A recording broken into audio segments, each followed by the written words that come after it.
बिस्मिल्लाहिर्रहमानिर्रहीम, अस्सलामुअलैकुम, good morning, welcome to सुबह सवेरे पाकिस्तान। मैं हूं हमसा तारड़ और मैं हूं आपके साथ सैयदा इकरा बुखारी। उम्मीद करते हैं आप सब खैरियत से होंगे। और आज जिस तरह से हम जून के महीने में हैं, तो जून के महीने में एक बहुत ही ज़बरदस्त इन्वेंशन भी हुई थी हमजा, और वो इन्वेंशन ये है कि जिससे हम सब लोग, आप लोग फ़ायदा आज हासिल कर रहे हैं, सब मुस्तफ़ीद होते हैं, बिल्कुल सब मुस्तफ़ीद हो रहे हैं। और वो इन्वेंशन ये थी ATM मशीन की। ATM मशीन का आइडिया हम लोगों ने आज तक कभी सोचा नहीं होगा इस्तेमाल करते हुए कि ATM मशीन का आइडिया कैसे आया होगा और कब बनी होगी।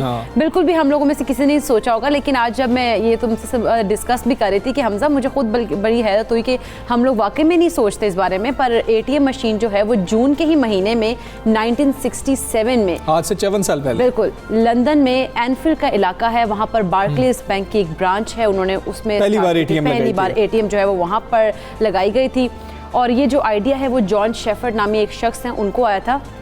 और वो ऐसे आया था कि वो जब बैंक जाने लगे पैसे निकलवाने के लिए, तो 1 मिनट के टाइम से वो रह गए, पैसे नहीं निकलवा सके। नहीं, बैंक बंद हो गया, हाँ पैसे नहीं निकलवा सके। अच्छा, ठीक है। और फिर उन्होंने सोचा कि अगर मशीन में से चॉकलेट्स बाहर आ सकती हैं तो पैसे क्यों नहीं आ सकते। तो फिर उन्होंने ये मशीन का जो है वो आइडिया लेकर आए, उन्होंने मशीन लगाई 1967 में, जिससे आज हम सारे मुस्तफिद होते हैं और 24/7 हम लोग ATM का यूज़ कर सकते हैं और हम लोगों को बड़ी आसानी भी होती है। और पहली बार जब ये लगाई गई तो फिर क्योंकि लोग बड़े हैरान थे कि इससे पैसे कैसे निकलेंगे, इससे हमारे पैसे सेफ हैं भी या नहीं है, क्योंकि हम बहुत परेशान होते हैं अभी जब डिजिटल करेंसीज की बात हो रही है और जब हम ऑनलाइन सब कुछ कर रहे होते हैं, तब हमारे जहन में ये ख्याल आते थे। जब पहली बार ऐसी मशीन आ रही होगी कि जिसके अंदर आप कोई कार्ड डालेंगे, आपका बैंक उसके साथ लिंक्ड होगा, अकाउंट होगा, वहाँ से पैसे निकल आएंगे, तो फिर उन्होंने एक बरतानवी अदाकार जो थे, मिजाई अदाकार, उनको बुलाया और पहली दफ़ा उन्होंने पैसे निकाले उसमें से, ताकि लोगों का थोड़ा सा एतमाद बहाल हो। और आज तक हम ATM से पैसे निकाल रहे हैं और सबका एतमाद तो बहाल हो ही गया है। फिर तभी तो लोगों ने सोचना ही छोड़ दिया कि यार ये इसने इन्वेंशन किसकी थी ये। लेकिन ये एक अच्छी इन्वेंशन थी जिससे हम सब लोग मुस्तफीद हो। बड़ी अच्छी इन्फॉर्मेशन थी जो इकरा ने हमारे साथ शेयर की। और अब हम बात करेंगे, कोरोना वायरस हर गुजरते दिन के साथ कमज़ोर पड़ रहा है, जिस पर NCOC ने पाबंदियों में मजीद नरमी का भी ऐलान कर दिया और 1 जुलाई से मुल्क भर में सिनेमा हॉल्स खोलने का फैसला किया गया। बिल्कुल ऐसे ही। और कारोबारी औकात की बात करें तो 10 बजे तक होंगे सिर्फ वैक्सीनेटेड अफराद ही रेस्टोरेंट्स में खाने और सिनेमा की इजाज़त उनको होगी वहाँ जाने की। और इसके साथ साथ अगर बात करें रेस्टोरेंट्स को आउटडोर डाइनिंग की इजाज़त भी दे दी गई है, जबकि इंडोर पर 50% की पाबंदी आयद की गई है। अच्छा, शादी की जो तकारीब हैं लोगों का इस हवाले से बड़ा सवाल है, तो आउटडोर होंगी जिसमें 400 अफराद तक शिरकत कर सकेंगे और NCOC के मुताबिक सकाफती, मजहबी और दीगर इज्तिमात पर पाबंदी अभी बरकरार रहेगी। बिल्कुल, मज़ारात को SOPs के इत्तलाक के साथ दोबारा खुलने की इजाज़त होगी, जबकि पब्लिक ट्रांसपोर्ट की अगर बात की जाए तो 70% की गुंजाइश के साथ चलने की इजाज़त होगी। NCOC ने अपनी तजवीज़ में 18 जुलाई से 1 अगस्त तक मौसम गर्मा की तातीलात का भी कह दिया। हाँ, लेकिन पंजाब हुकूमत का मौक़िफ़ बिल्कुल मुख्तलिफ है। वो मौसम गर्मा की तातीलात 1 माह के लिए दी जाएँ ये कह रहे हैं, जो 2 जुलाई से 2 अगस्त तक हों। और सिंध की जानिब से तो ये कहा जा रहा है कि हम बिल्कुल भी छुट्टियाँ नहीं करने जा रहे हैं गर्मियों की। बिल्कुल ऐसे हमजा, क्योंकि उन्होंने वहाँ पर तो लेट एक तो सिलसिला जो है तालीम का शुरू हुआ था, और अब बैन सूबाई वज़रा तालीम की जो कॉन्फ्रेंस है उसमें फ़ैसला किया जाएगा, जो जल्द ही तलब किए जाने का भी इम्कान है। जबकि सिंध हुकूमत ने अगर बात करें तो उनकी रवा साल उन्होंने मौसम गर्मा की तातीलात, जिस तरह से हमजा तुम पहले गए थे, ना देने का ऐलान किया है। तो अब देखना यह है कि शायद मुख्तलिफ फैसले किए जाएंगे सूबों की जानिब से। NCOC क्या सोच रहा है, वफाक क्या सोच रहा है, और ये क्यों सोच में इतनी तब्दीली आ गई है कि कुछ लोग कह रहे हैं कि मतलब एक सूबा कह रहा है कि ज़्यादा छुट्टियाँ होनी चाहिए और एक सूबा कह रहा है हम बिल्कुल छुट्टियाँ नहीं करेंगे। तो बात करेंगे पार्लिमानी सेक्रेटरी बराए तालीम वजीहा कमर साहब हमारे साथ मौजूद है। वजीहा साहिबा अस्सलाम वालेकुम, गुड मॉर्निंग मैम। मैम ये बताइएगा कि अगर ये कन्फ्यूजन रहेगी, एक सूबा चाह रहा होगा कि हमें ज़्यादा छुट्टियाँ दे देनी चाहिए, NCOC की जानिब से तजावीज़ मुख्तलिफ हैं, एक सूबा कहेगा हम बिल्कुल छुट्टियाँ नहीं देंगे, तो एक कन्फ्यूजन नहीं रहेगी? अस्सलाम वालेकुम। देखें, इसमें कन्फ्यूजन वाली बात कोई नहीं है, क्योंकि NCOC में किस सूबे ने क्या डिसीजन लेना है और उन डेट्स के मुतालिक कि वो कब से कब तक छुट्टियां देंगे अपने स्कूल्स में, ये कम्प्लीटली सूबों के ऊपर और फेडरेटिंग यूनिट्स पे छोड़ दिया गया है कि वो अपने हालात देखें कि वहाँ क्या हैं और किस तरह से वो उसको मैनेज कर सकते हैं। ये उनके ऊपर छोड़ा गया है। NCOC में छुट्टियों के टाइम के ऊपर कब से शुरू होनी है, कब होनी है, ये कोई भी डिसीजन नहीं हुआ और कोई बात इस पे नहीं की गई उस इजलास में। सिर्फ ये एक मुत्तफ़क़ा फ़ैसला कि जाहिर है कि लर्निंग लॉसेस जितने हुए हैं और इस वक्त हमें छुट्टियां कम से कम देने की ज़रूरत है, तो इसलिए हमने गर्मियों की छुट्टियां रिड्यूस की हैं। लेकिन वो अब जैसे इस्लामाबाद में हमारे 18 से छुट्टियां हो रही हैं 1 अगस्त तक, और उससे पहले जो क्लास 8 के एग्ज़ाम्स हैं वो होंगे और क्लास 1 to 7 जो छुट्टियां हैं वो 1 या 2 जुलाई से वो हो जाएंगी। अच्छा वजीहा कमर साहिबा, जिस तरह समर वेकेशन का हम देखते हैं कि जो ड्यूरेशन है वो कम कर दी गई है, क्या इससे जो हम अगर बात करें जो हमारा एजुकेशन सिस्टम था जो काफ़ी अरसे तक लॉस रहा है, वो क्या उसका अजाला किया जा सकता है इस तरह से? देखिए, ये एक ग्लोबल फिनोमेना था, पूरी दुनिया में इससे तालीमी इदारे, एजुकेशन सेक्टर ख़ास तौर पे मुतासिर हुआ और ऑनलाइन और बाकी जिस तरह से भी जो भी अडेप्ट किए गए तरीके एजुकेशन के लिए और उन लॉसेस को पूरा करने के लिए, वो फेस टू फेस एजुकेशन जो है उसका वो ज़ाहिर है नेमुल बदल नहीं हो सकते। तो बच्चों की रूटीन्स जो हैं वो बहुत ख़राब हुई थी और बार बार कभी क्लोजर्स हैं, कभी बंद हो रहे हैं स्कूल, कभी खुल रहे हैं, कभी कोई आपकी ऑनलाइन क्लासेस हो रही हैं। तो उसकी वजह से वो एक रूटीन में आने के लिए, एक नॉर्मेलिटी की तरफ ज़िंदगी जाने के लिए और उसके साथ साथ अपनी नेक्स्ट जो उनके जो एकेडमिक ईयर शुरू होगा, जो उनकी पढ़ाई शुरू होगी, उसको एक रूटीन में आने के लिए उनके लिए ये बहुत ज़रूरी होगा। ठीक है वजीहा साहबा, ये भी बताइएगा कि बात हुई पंजाब ने जो तजवीज़ दी उसके पीछे रीज़न क्या है? क्योंकि सिंध कह रहा है कि हम बिल्कुल भी छुट्टियां नहीं देंगे, तो बातचीत तो हुई होगी, कुछ डिस्कशन भी हुई होगी और बात हो भी रही होगी इसके ऊपर। सिंध के केसेस देखे, कराची और हैदराबाद में खासतौर पे 10% से भी ऊपर थे, पंजाब की सूरत हाल तो बहुत बेहतर थी, फिर पंजाब ऐसी तजवीज़ क्यों दे रहा है?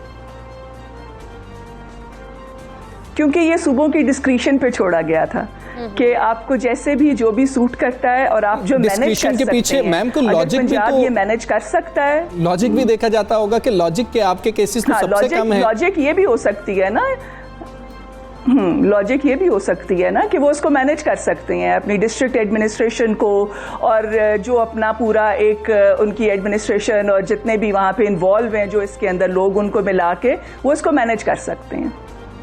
अच्छा, और जो पंजाब के तमाम सूबे हैं, हर पंजाब के तमाम डिस्ट्रिक्ट्स, उन सब के अंदर जो एक डिजीज़ का जो एक जो इसका रेशियो है वो फ़र्क है। आप सिर्फ लाहौर को आप पंजाब ना समझें, कुछ डिस्ट्रिक्ट्स ऐसे हैं जिसमें ज़्यादा था, कुछ में कम था, तो उस तरीके से वो उसको एक रैशनलाइज करके और वो बेहतर फैसला कर सकते हैं अपने लिए। अच्छा वजीहा साहिबा, हम 18वीं तरमीम के बाद ये फैसला है कि सूबों के पास। अगर हम टीचर्स की बात करें तो टीचर्स की तरजीहात क्या वैक्सीनेशन के हवाले से, क्योंकि जिस तरह से अगर बात की जा रही है सिंध में, क्योंकि सिंध के केसेस की हम देखते हैं कि तादाद ज़्यादा है, शरह वहाँ पर ज़्यादा है और स्कूल्स भी वो कह रहे हैं हम बंद नहीं करेंगे, तो टीचर्स को वैक्सीनेट करने के लिए क्या किया जा रहा है?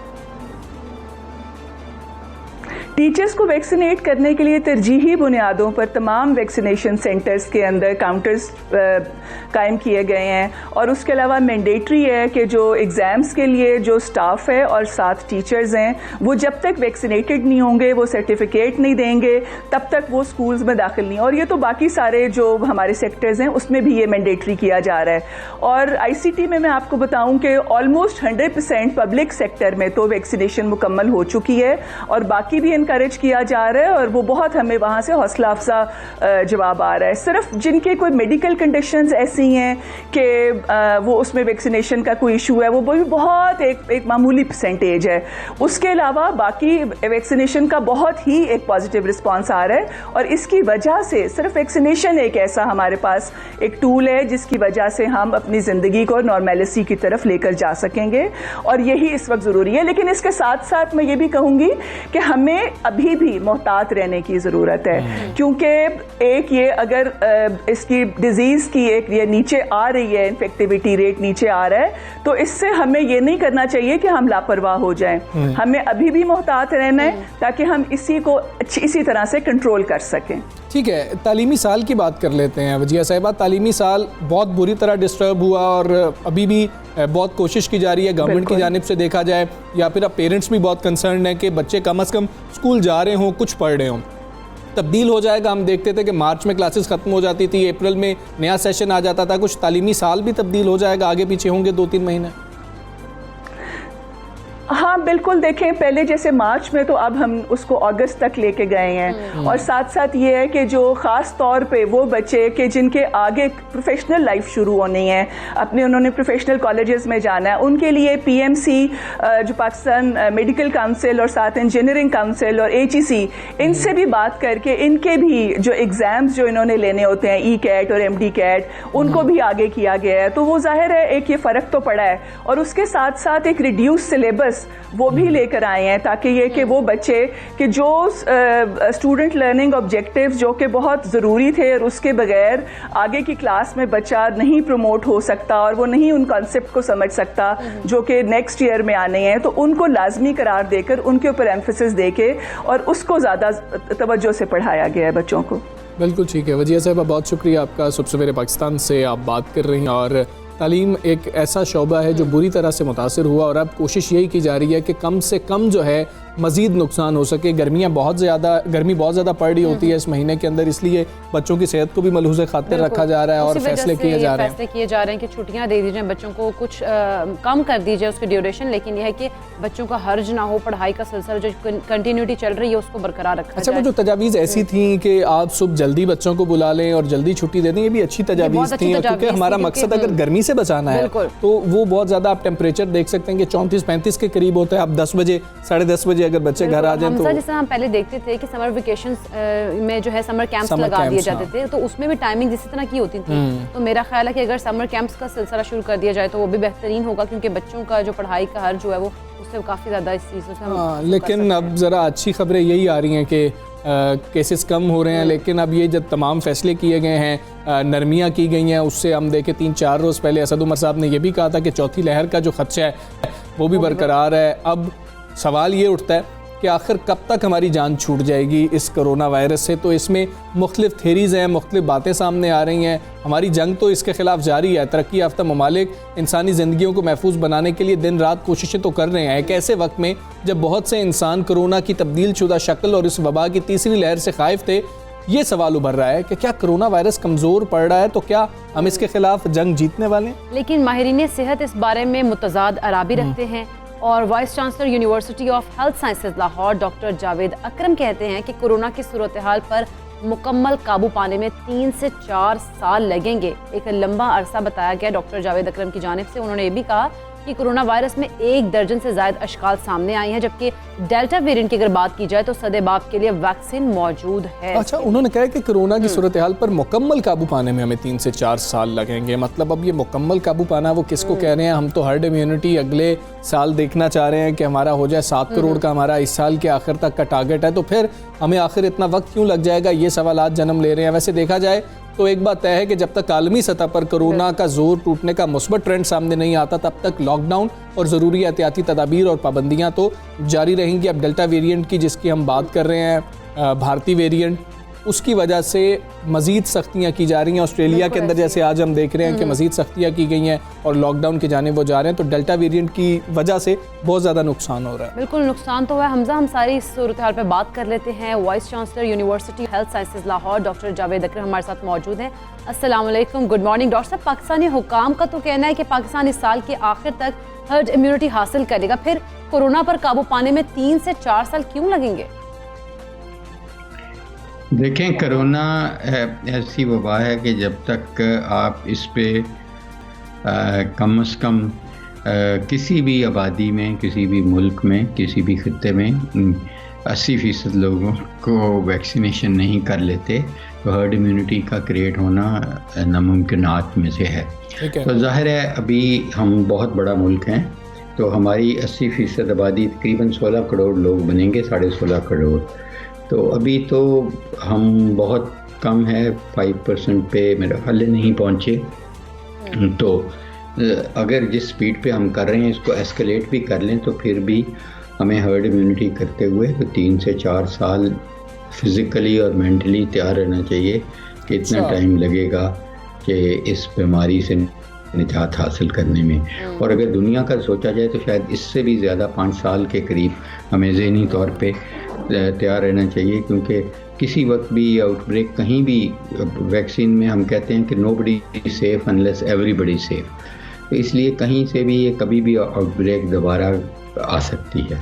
अच्छा साहब, आप जब कह रहे हैं कि 3 से 4 साल हमें लग जाएंगे, जो हमारी स्पीड है इसको मज़ीद एस्केलेट भी कर लिया जाए तब भी इतना टाइम हमें लग ही जाएगा। और अब हम देख रहे हैं कि गवर्नमेंट की जानिब से तो नरमियाँ की जा रही हैं। साथ अभी हम बात कर रहे थे कि असद उमर साहब ने कहा था कि चौथी लहर का खदशा भी बरकरार है, फिर हुकूमत को ऐसे में क्या करना चाहिए? पाबंदियाँ जो लगाई गई थी उनको मज़ीद जारी रखना चाहिए, हुकूमत तो नरमी की तरफ आ गई है। देखें, पाबंदियाँ दी हैं तो जाहिर है कम करना तो इस पे डिपेंड करता है कि कितने केसेस किस खत्ते में हो रहे हैं, किस जगह पे हो रहे हैं। लेकिन हमें तैयार रहना चाहिए कि हमें किसी वक्त भी ये एस्केलेट कर सकती है और मुल्कों में करती रहती है। जिन मुल्कों में ये तकरीबन ख़त्म हो चुकी थी और उन्हें SOPs, मास्क वगैरह या सोशल फ़िज़िकल डिस्टेंसिंग छोड़ दी थी, जैसे UK है या इज़राइल है, इन ममालिक में से इनको दोबारा पाबंदियाँ लगानी पड़ रही हैं क्योंकि ये वायरस अपनी साख्त भी बदल रही है। तो मैं समझता हूँ कि चाहे गवर्नमेंट पाबंदियाँ कम भी कर दे, हमें अपनी ज़िंदगी को अभी तब्दीलियों के साथ ही गुजारना पड़ेगा, पुरहजूम जगहों से दूर रहना पड़ेगा और मास्क हमें हर सूरत पहनना पड़ेगा। अगर गवर्नमेंट ने कुछ चीज़ें खोली भी हैं तो उन्होंने ये तो नहीं कहा कि आप मास्क भी छोड़ दें, आप हजूम भी लगाना शुरू कर दें। ज़ाहिर है ये अभी इस वक्त ये बहुत क्रिटिकल फेज़ है, हमें एहतियात करनी चाहिए ताकि हम मज़ीद बिजनेसेस, स्कूल, कॉलेजेस और जो हमारी एक्टिविटीज़ हैं उनको रिज्यूम कर सकें विद प्रिकॉशंस, विद SOPs। उनके बगैर तो ये नहीं मुमकिन कि हम ये कर सकें। डॉक्टर साहब, जिस तरह से हम देखें हमारे हमसाया मुल्क भारत की बात करें तो वहाँ डेल्टा वेरिएंट जो बड़ी तेज़ी से फैल रहा है, तो पाकिस्तान की अगर बात करें तो क्या पाकिस्तान में भी डेल्टा वेरिएंट की कोई निशानदही हुई है और ये जो वेरिएंट है कितना नुकसानदेह है बाकी से? देखें, डेल्टा वेरिएंट जो इंडिया से शुरू हुआ और अभी UK में जो ज़्यादातर केसेस हो रहे हैं वो डेल्टा वेरिएंट के ही हो रहे हैं और इसी तरह बहुत सारे ममालिक में ये फैल चुका है वेरिएंट। और ये 1.6175 जो है वेरिएंट, इसमें काफ़ी ज़्यादा तकरीबन 1 दर्जन से ज़्यादा म्यूटेशंस हैं और इतनी की ही वेरिएशंस हैं RNA में जो स्पाइक प्रोटीन्स हैं। तो जाहिर है इससे इसका लगाव इस वायरस का कई गुना बढ़ चुका है और ये बच्चों को भी लगना शुरू हो गई है और बड़ों को भी। ये अगर चांस तकरीबन डबल हो गया है तो जाहिर है केसेस भी ज़्यादा हो रहे हैं। और पाकिस्तान में भी अनफॉर्चुनेटली ये ऑलरेडी कम से कम 5 से 6 केसेस रिपोर्टेड हैं। और जाहिर है पाकिस्तान का डायरेक्ट तो कोई इंडिया से इतना बॉर्डर्स बंद हैं, लेकिन UAE और बहुत सारे ममालिक में ये पॉपुलेशंस इकट्ठी होती हैं, जहाज़ों में इकट्ठी होती हैं, तो ये कैरी करने का हर वक्त ख़दशा रहता है। और अल्लाह ना करे कि हमारे लार्ज स्केल पे हमारे ये वेरिएंट आए, क्योंकि ये वेरिएंट बहुत ज़्यादा इन्फेक्टिव है और ट्रांसमिशन बहुत बढ़ा देता है, तो इसकी विरुलेंस भी ज़्यादा है, ये डेथ रेट भी इसका ज़्यादा है।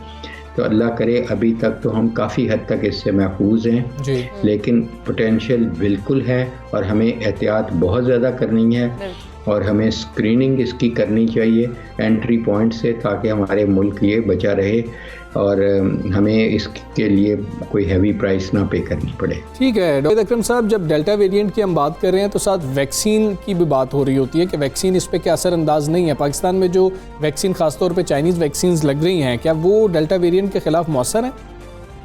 जो वैक्सीन पाकिस्तान में इस वक्त यूज़ हो रही हैं, चाहे वो साइनोफार्म है, साइनोवैक है, कैंसाइनो है, स्पुतनिक है, किसी हद तक फाइज़र भी अब लग रही है कुछ लोगों को। तो ये सारी वैक्सीन्स अभी तक सेंसिटिव हैं। अभी तक कोई एविडेंस नहीं है कि ये वेरिएंट डेल्टा वेरिएंट्स है या पहले भी 117 था कि वो इनको रेजिस्ट कर रहा है। तो हमें करना ये होगा कि हमें जल्द से जल्द अपने वैक्सीनेशन प्रोग्राम को एस्केलेट करना है, ताकि हम जल्द से जल्द अपना टारगेट 16 करोड़ लोगों का हासिल कर सकें। इससे पहले कि ये वायरस बहुत ज़्यादा अपनी में तब्दीलियाँ ले आए, क्योंकि इनको तब्दीलियों लाने से तो अल्लाह ताला के अलावा कोई भी नहीं रोक सकता। ज़ाहिर RNA वायरस है, रैपिडली डिवाइडिंग वायरस है, तो ये तब्दीलियाँ लाएगी।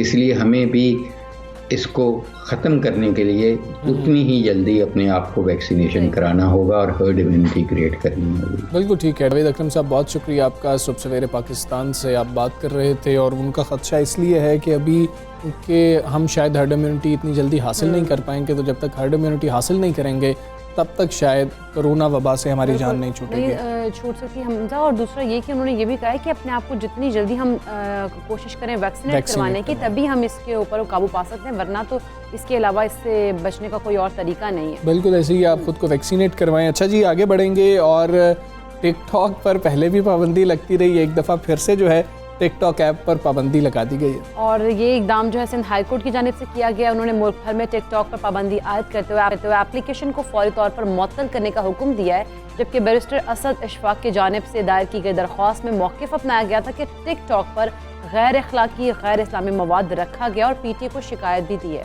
हाँ जी, ताहाल कार्रवाई नहीं हुई, ये मौक़िफ़ इख्तियार किया गया। दरख्वास्त गुजार के मुताबिक पेशावर हाई कोर्ट भी वार्निंग जारी कर चुकी है, इसके बावजूद PTA गैर अखलाकी मवाद हटाने में कामयाब नहीं हुई और अदालत ने दरख्वास्त गुजार का मौक़िफ़ सुनने के बाद टिकटॉक पर पाबंदी आयद कर दी और अटॉर्नी जनरल और दीगर को नोटिस जारी कर दिए हैं। कि 8 जुलाई तक उन्होंने कहा कि जवाब भी इसका तलब कर लिया गया है कि क्यों अभी तक नहीं इसके ऊपर आपने बैन किया, क्यों इसको आपने बंद नहीं किया एप्लीकेशन को, जबकि इस पे इस तरह का मवाद शाया किया गया, उसको हटा क्यों नहीं रहे। गैर अखलाकी मवाद की जो बात की गई है, तो जी टिकटॉक स्टार्स जो हैं वो बहुत ज़्यादा परेशान भी हैं। टिकटॉक यूज़र्स जो हैं वो भी बड़े ज़्यादा परेशान हुए कि जिस वक्त पाबंदी लगा दी गई है, लेकिन अब एक दफ़ा फिर से टिकटॉक पर पाबंदी लग गई है और हम देखते हैं कि टिकटॉकर्स जो हैं वो बहुत ज़्यादा जो है नाराज़ भी हो जाते हैं, परेशान भी हो जाते हैं। जहाँ पर ये खबर आई थी वहाँ पर बिल्कुल बिल्कुल हमजा, टिकटॉक की तुम बात करें तो मैंने कहा टिकटॉकर में आप कह रहे हैं ना परेशान हो रहे हैं लोग, तो टिकटॉक स्टार हरीम शाह की अगर बात करें तो उनके आजकल बड़े चर्चे हैं और ट्रेंड्स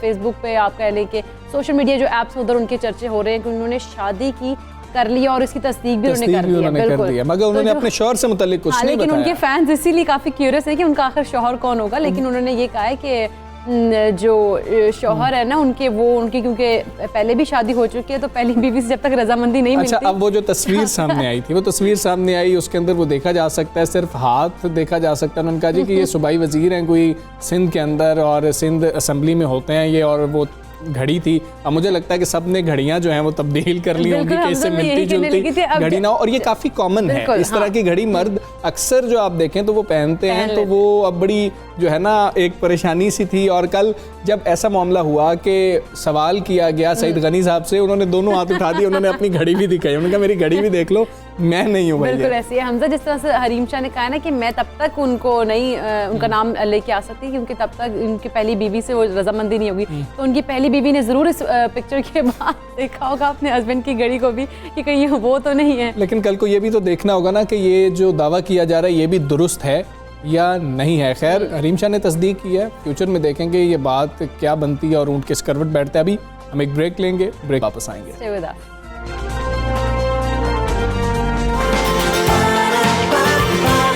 सुबह सवेरे पाकिस्तान,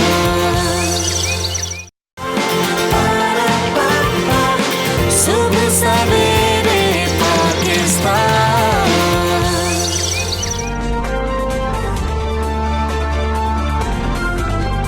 वेलकम बैक टू सुबह सवेरे पाकिस्तान। और अब बात करेंगे वज़ीर-ए-आज़म इमरान खान की, जो कहते हैं कि मुल्क को साफ़ और शफाफ और सरसब्ज़ बनाना है और इसकी मुहिम भी कामयाबी से आगे बढ़ रही है, जबकि खैबर पख्तूनख्वा में सयाहत के फ़रोग के लिए भी हुकूमती इक़दामात तेज़ी से जारी हैं। हाँ जी, इसी सिलसिले में वज़ीर-ए-आज़म साहब ने गुज़श्ता रोज़ नारान का दौरा किया, जहाँ उन्हें मुख्तलिफ मनसूबों पर ब्रीफिंग भी दी गई है। और ख़िताब करते हुए वज़ीर-ए-आज़म साहब का कहना था कि clean and green Pakistan Tehreek Insaf का विजन है और आने वाली नस्लों के लिए सरसब्ज़ और शादाब पाकिस्तान छोड़कर हमने जाना है। बिल्कुल, वज़ीर-ए-आज़म इमरान खान ने टाइगर फोर्स से खिताब करते हुए कहा है कि हमें वो पाकिस्तान छोड़कर जाना है जिस पर आने वाली नस्लें हमारा शुक्रिया अदा करें। माजी में दरख्तों की उन्होंने कहा कि तबाही की गई है और सारी दुनिया फिर हवा हो, कि उन्होंने कहा कि जो है ना इस तरह से हम लोग। वज़ीर-ए-आज़म साहब ये भी गुफ्तगू कर रहे थे इकरा कि मैं सारी दुनिया में गया हूँ, सारी दुनिया फिर के आ चुका हूँ, पाकिस्तान जैसी खूबसूरती मैंने कहीं नहीं देखी। उन्होंने कहा कि सयाहत की वजह से नौकरियां मिलेंगी, पैसा आएगा, और स्विट्जरलैंड सयाहत में हमारे शिमाली इलाकों का मुकाबला भी नहीं कर सकता। लेकिन स्विट्जरलैंड को उन्होंने कहा कि 80 अरब डॉलर सिर्फ सयाहत से ही मिलता है, क्योंकि देखा जाए तो उन्होंने कहा कि इससे मुकाबला तो है नहीं, लेकिन वहाँ से कितना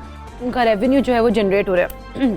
क्योंकि देखो ना, हर शख्स को पता है कि जी कि हमने छुट्टियां मनाने के लिए स्विट्जरलैंड जाना है, तो हमें भी ये कोशिशें करनी पड़ेंगी, और अच्छा पाकिस्तान का इमेज जिस तरह से हम लेके आ रहे हैं, हमें सयाहत के फ़रोग के लिए काम करना होगा। वज़ीर-ए-आज़म ने कहा कि मकामी रज़ाकार जानते हैं कि कौन है जो दरख्त काटते हैं, मकामी रज़ाकार ही बेहतर अंदाज से दरख्तों की हिफाजत कर सकते हैं। वज़ीर-ए-आज़म साहब ने क्या कहा था, आपको वो सुना देते हैं।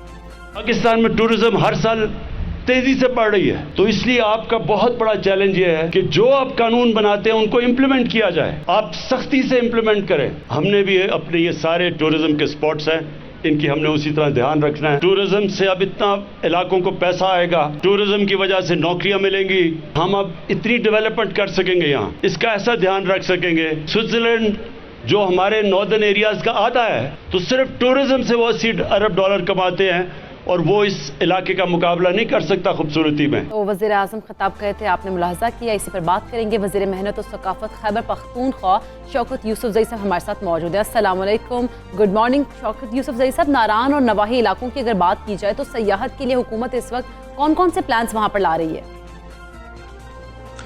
बिस्मिल्लाहिर्रहमानिर्रहीम। देखिए, अल्लाह ताला ने हमें बड़ी खूबसूरत जगह दे रखी है टूरिज़म के हवाले से। अगर आप देखें, दुनिया की खूबसूरत तरीन इलाके हमारे पास हैं, स्पेशली मलकन डिवीज़न, हज़ारा डिवीज़न, ये इस हवाले से बड़े रिच हैं। लेकिन बदकिस्मती से इंफ्रास्ट्रक्चर का इशू था हमारे पास, और इस गवर्नमेंट में आने के बाद आप देखें, वज़ीर-ए-आज़म इमरान खान ने जो विज़न दिया टूरिज़म के हवाले से, वो काफ़ी रिच था, और उससे काफ़ी फ़र्क भी पड़ा। एक तरफ जहाँ जंगलात में इजाफा किया गया, वहाँ पे हमने इंफ्रास्ट्रक्चर बनाने की कोशिश की, रसाई दी लोगों की, ताकि वो वहाँ जा सके, उन इलाकों तक रसाई कर सके। यूसुफजई साहब, खैबर पख्तूनख्वा में दरख्तों के तहफ़्फ़ुज़ की बात कर रहे थे वज़ीर आज़म साहब, कोई एक्शन प्लान भी दिया उन्होंने? देखिए, एक तो क्लियर कट उन्होंने कहा है कि क्लीन एंड ग्रीन पाकिस्तान, उसका फार्मूला ये है कि आप अपने दरख्तों को बचाएंगे, अपने जंगलात को बचाएंगे। देखिए, जब सख्ती की तो सख्ती ज़ाहिर है सूबों ने उसको इम्प्लीमेंट करना होता है। फिर यहाँ वज़ीर आला महमूद खान के भी आज उन्होंने जिक्र किया स्पेशली।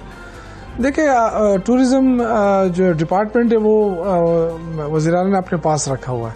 इससे आप इसकी इम्पोर्टेंस का अंदाज़ा लगा सकते हैं कि गवर्नमेंट कितनी सीरियस है, और हम नहीं चाहते कि जिस तरह पहले लकड़ियों की कटाई होती थी, जंगलात की कटाई होती थी गैर कानूनी तरीके से, वो अब किसी सूरत हम नहीं छोड़ सकते, ना छोड़ेंगे।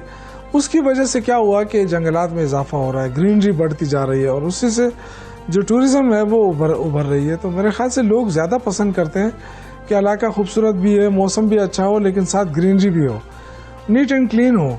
तो उस जो अभी डेवलपमेंट अथॉरिटीज़ बन रही हैं वो, और दूसरा जो सबसे बड़ी इम्पोर्टेंट चीज़ है कि जो हम टूरिज़म पुलिस बना रहे हैं, उसका तकरीबन खाका मुकम्मल भी हो चुका है, कुछ पुलिस भर्ती भी हो चुकी है, और बहुत जल्द उस पर इम्प्लीमेंटेशन भी हो जाएगी। उसका मकसद ये है कि फ्रेंडली पुलिस हो, कि जो बाहर से लोग आए उनको गाइड का काम करे पुलिस, उनको गाइड करे और उनका तहफ़्फ़ुज़ भी करे साथ साथ। लेकिन ये नहीं है कि खौफ की अलामत बन के सामने आए।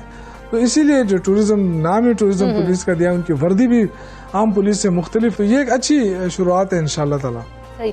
शौकत साहब, जिस तरह से हम बात करते हैं किसी भी इलाके में जब हम सयाहत को फ़रोग देते हैं, तो वहाँ के जो लोकल होते हैं वो बड़ी अहमियत के हामिल होते हैं। तो लोकल कम्युनिटी को सयाहत के फ़रोग और जंगलात के तहफ़्फ़ुज़ के लिए किस तरह से इस्तेमाल किया जाएगा? देखिए, लोकल लोगों की पार्टिसिपेशन के बगैर तो कुछ नहीं हो सकता है। जहाँ हॉस्पिटलिटी होगी, जहाँ लोग मेहमान नवाज होंगे, ऑटोमेटिकली वहाँ टूरिज्म बढ़ेगा। और यही हम देख रहे हैं कि हमारे हज़ारा डिवीज़न, मलकन डिवीज़न के जो लोग हैं, बड़े पुरअमन, पीसफुल और बड़े मेहमान नवाज, ये चीज़ जो है वो उसको बूस्ट करती जा रही है। और लोगों को चूँकि उनका लोकल रोज़गार जनरेट हो रहा है, वो उस पर खुश हैं। अगर पहले ज़मीन सस्ती थी, अब महंगी होती जा रही है उनकी। इसी तरह अब कागान, नारान में अगर आप ऊपर जाएं तो वहाँ तो जितनी भी इन्वेस्टमेंट हुई है तो बाहर के लोगों ने आकर की है, और वो जो लोकल लोग हैं उनको ये फ़ायदा हुआ है कि उनके कारोबार में इजाफा हुआ है, उनकी दुकानें, उनके और कारोबार। तो ये रेसिप्रोकल बेसिस पे होता है कि आप इन्वेस्टमेंट करें और दूसरा फ़ायदा दूसरों को भी पहुँचे।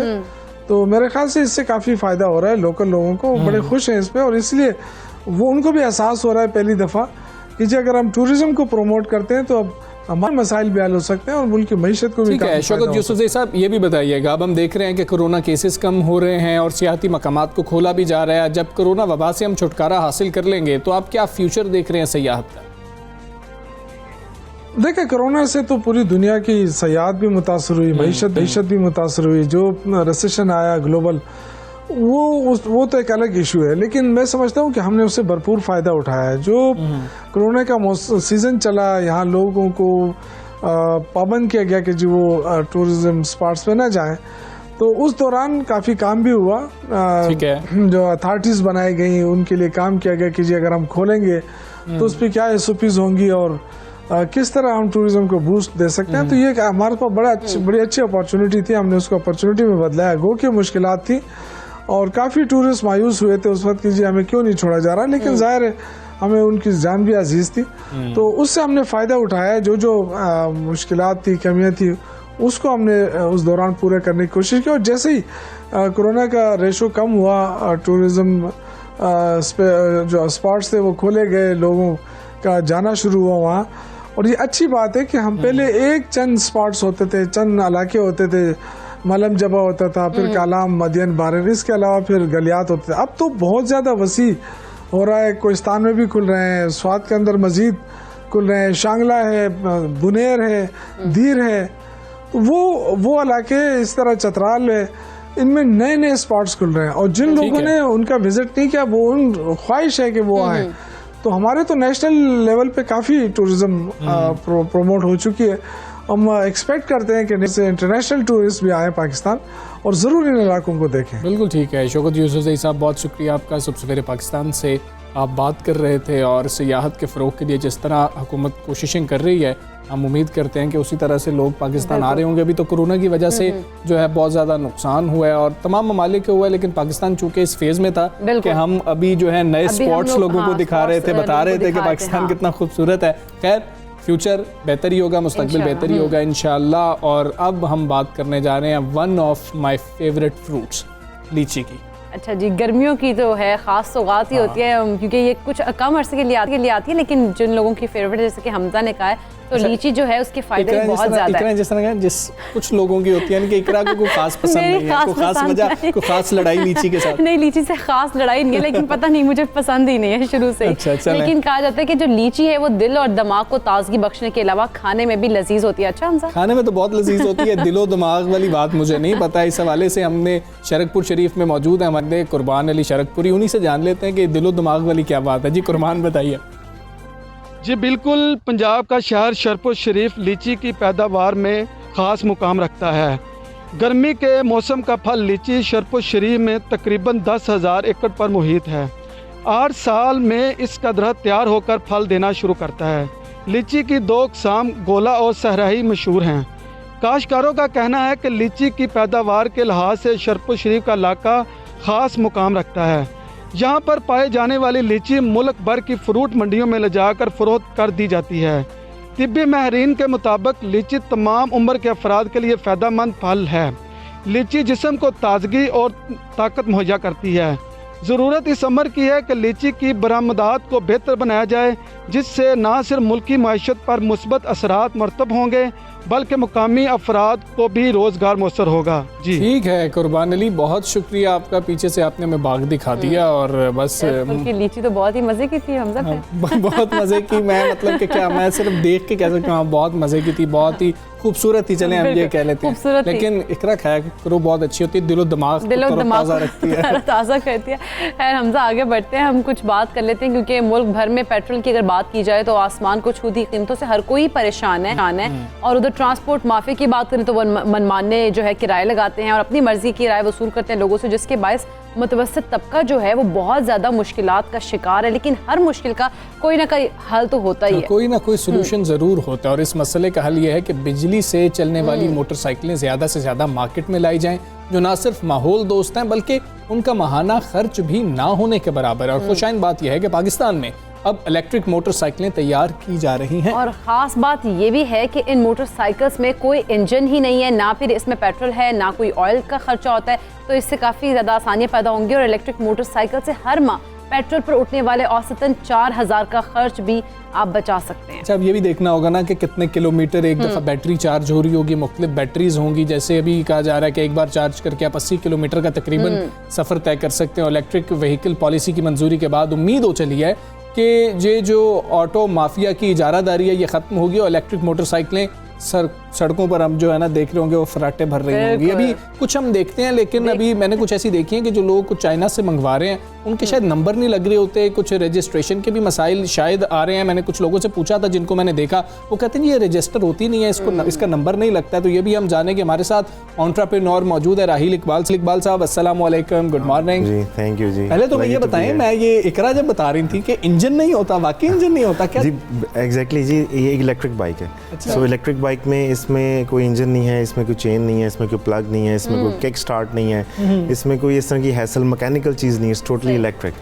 आपने सिर्फ इसको बटन से ऑन करना है और रेस देंगे, चल पड़ेगी, ब्रेक देंगे, रुक जाएगी। अच्छा, लड़कियों के लिए बड़ा फायदेमंद होगा कि इसके साथ अगर दूसरी बाइक्स होती है ना उनमें लड़कियों को समझ नहीं आता है, क्योंकि आजकल हमारी जो खवातीन है बहुत ज़्यादा हम देखते हैं लड़कियां भी सड़कों पर नहीं लगानी, बिल्कुल दौड़ा किक भी नहीं लगानी जी। आपने बस वो बटन ऑन करना है और ये इलेक्ट्रिक है और ये ऑन है, रेस देंगे चलेगी, ब्रेक मारेंगे रुक जाएगी। इट्स वेरी इजी फॉर खवातीन। अच्छा, अब कितने लोग जो हैं इस तरफ इंटरेस्टेड हैं, मंगवा रहे हैं, अभी मुश्किलात हैं क्या?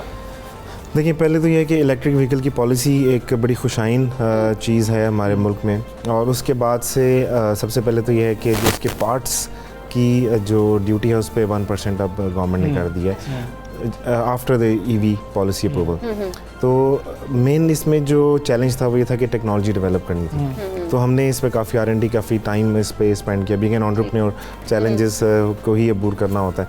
सो मेन चीज़ इसमें यह है कि हमारी जो बाइक है वो अब रजिस्टर्ड है, इसको नंबर प्लेट भी लग जाता है। अच्छा। ये EDB से अप्रूव्ड है, PSQC इसका पास है, इसके टेस्ट वगैरह सारे अप्रूव हो चुके हुए हैं और ये रोड पे इस वक्त चल रही है और एक्साइज एंड टैक्सेशन वाले इसको नंबर भी लगा देते हैं। तो आप इसको ख़रीदें, इस पर नंबर प्लेट लगाएं, इसको आम बाइक की तरह बिल्कुल इस्तेमाल करें। और तो ये पाकिस्तान में आप खुद बना रहे हैं? जी, हम पाकिस्तान में सुंदर में हमारा प्लांट है। पाकिस्तान में we are the first license electric bike जो कि हम सुंदर में इसको इसका प्लांट है, इसको मैन्युफैक्चर कर रहे हैं, यहाँ पे बना रहे हैं। कुछ चीज़ें जैसे सुपर कैपेसिटर पे जो बैटरी हैं वो हम बाहर से मंगवाते हैं। बाकी सबसे जो इसमें इंपॉर्टेंट कंपोनेंट है वो बैटरी है। इसकी BMS है, बैटरी मैनेजमेंट, एक छोटा सा सॉफ्टवेयर होता है, चिप एम्बेडेड कंट्रोलर होता है और motor is a very important component. Motor भी हम यहाँ पे खुद बना रहे हैं। इंजन नहीं होता, इंजन की जगह मोटर होती है और बैटरीज होती हैं। अच्छा, इसमें कुछ ना मैंने जो देखी हैं बाइक्स, उसकी स्पीड कुछ कम होती है, स्पीड उतनी नहीं होती जितनी हम देखते हैं पेट्रोल से चलने वाली बाइक्स की होती है। क्या ऐसा ही है? और दूसरा, बैटरी कितनी देर में चार्ज हो जाती है? चार्ज करनी कैसे है? जी, ये तो बाकी सबका एक बड़ा इंपॉर्टेंट कंसर्न होता है ये कि बेसिकली एक चार्ज में ना ये आपको 60-70 किलोमीटर देती है। लेकिन इसमें स्पीड्स के हमने ना मॉड्स दिए हैं। ठीक है। तो अगर आप इकोनॉमी मोड में चलाते हैं 60-70 किलोमीटर एक चार्ज में आराम से देती है आपको। और लेकिन उसमें स्पीड की लिमिटेशन होती है, स्पीड थोड़ी कम हो जाती है। लेकिन जैसे अगर आपको ज़्यादा स्पीड चाहिए तो आपको स्पीड तो मिलेगी, आप उसको दूसरे मोड पे कर दें, फास्ट मोड पे स्पीड तो मिलेगी, लेकिन उसमें फिर आपको माइलेज कम मिलती है। अच्छा, एग्जैक्टली। ठीक हो गया। अच्छा, ये इतना ज़बरदस्त आइडिया कैसे आया, ये तो ज़रा हमारे साथ शेयर करें। देखिए, मैं और मेरे पार्टनर जो थे वो were attending a conference in America. हम सिलिकॉन वैली में थे, तो हमने देखा वहाँ पे टेस्ला हमने चलाई। तो हमने कभी फ्यूचर जो है ना, इट्स ऑल अबाउट EVs। तो क्योंकि सॉफ्टवेयर की फील्ड से हमारा ताल्लुक है और एंटरप्रेन्योर्स हैं, तो एंटरप्रेन्योर्स को ना होता ही है कि यार जो जहन में आ जाए ना कि करना है, तो फिर हम कहते हैं इसको करना है। तो बस उसमें फिर हमने R&D स्टार्ट किया, इसको स्टडी करना शुरू किया, मतलब डिफरेंट मॉडल्स को, डिफरेंट बाइक्स को स्टडी किया, टेक्नोलॉजी स्टडी की, BMS कंट्रोलर अपना खुद डिज़ाइन किया। तो बस वहाँ से इसको हमने स्टार्ट किया और करते करते चीज़ अब सड़कों पे चल रही है। अच्छा, एक प्रॉब्लम इसमें ये है, कितना टाइम ये चार्ज होते हुए लेती है? क्योंकि लोग ज़रा परेशान होंगे ना कि हमने अच्छा 70 किलोमीटर सफ़र कर लिया है, अब उसके बाद क्या करें? पेट्रोल तो जहाँ पे ख़त्म हुआ, हमें पेट्रोल पंप्स मिल जाते हैं, तो इसको बैटरी को चार्ज किधर करना? क्या कोई ये रिप्लेसेबल बैटरी भी, आप 2 बैटरीज भी कैरी कर सकते हैं? अच्छा, इसमें देखिए ये है कि everything is possible, but right now ना आपको सबसे पहली चीज़ देखनी है कि कॉस्ट इफेक्टिव हो, आम बंदे की जो है ना वो रेंज में हो कि वो खरीद सके।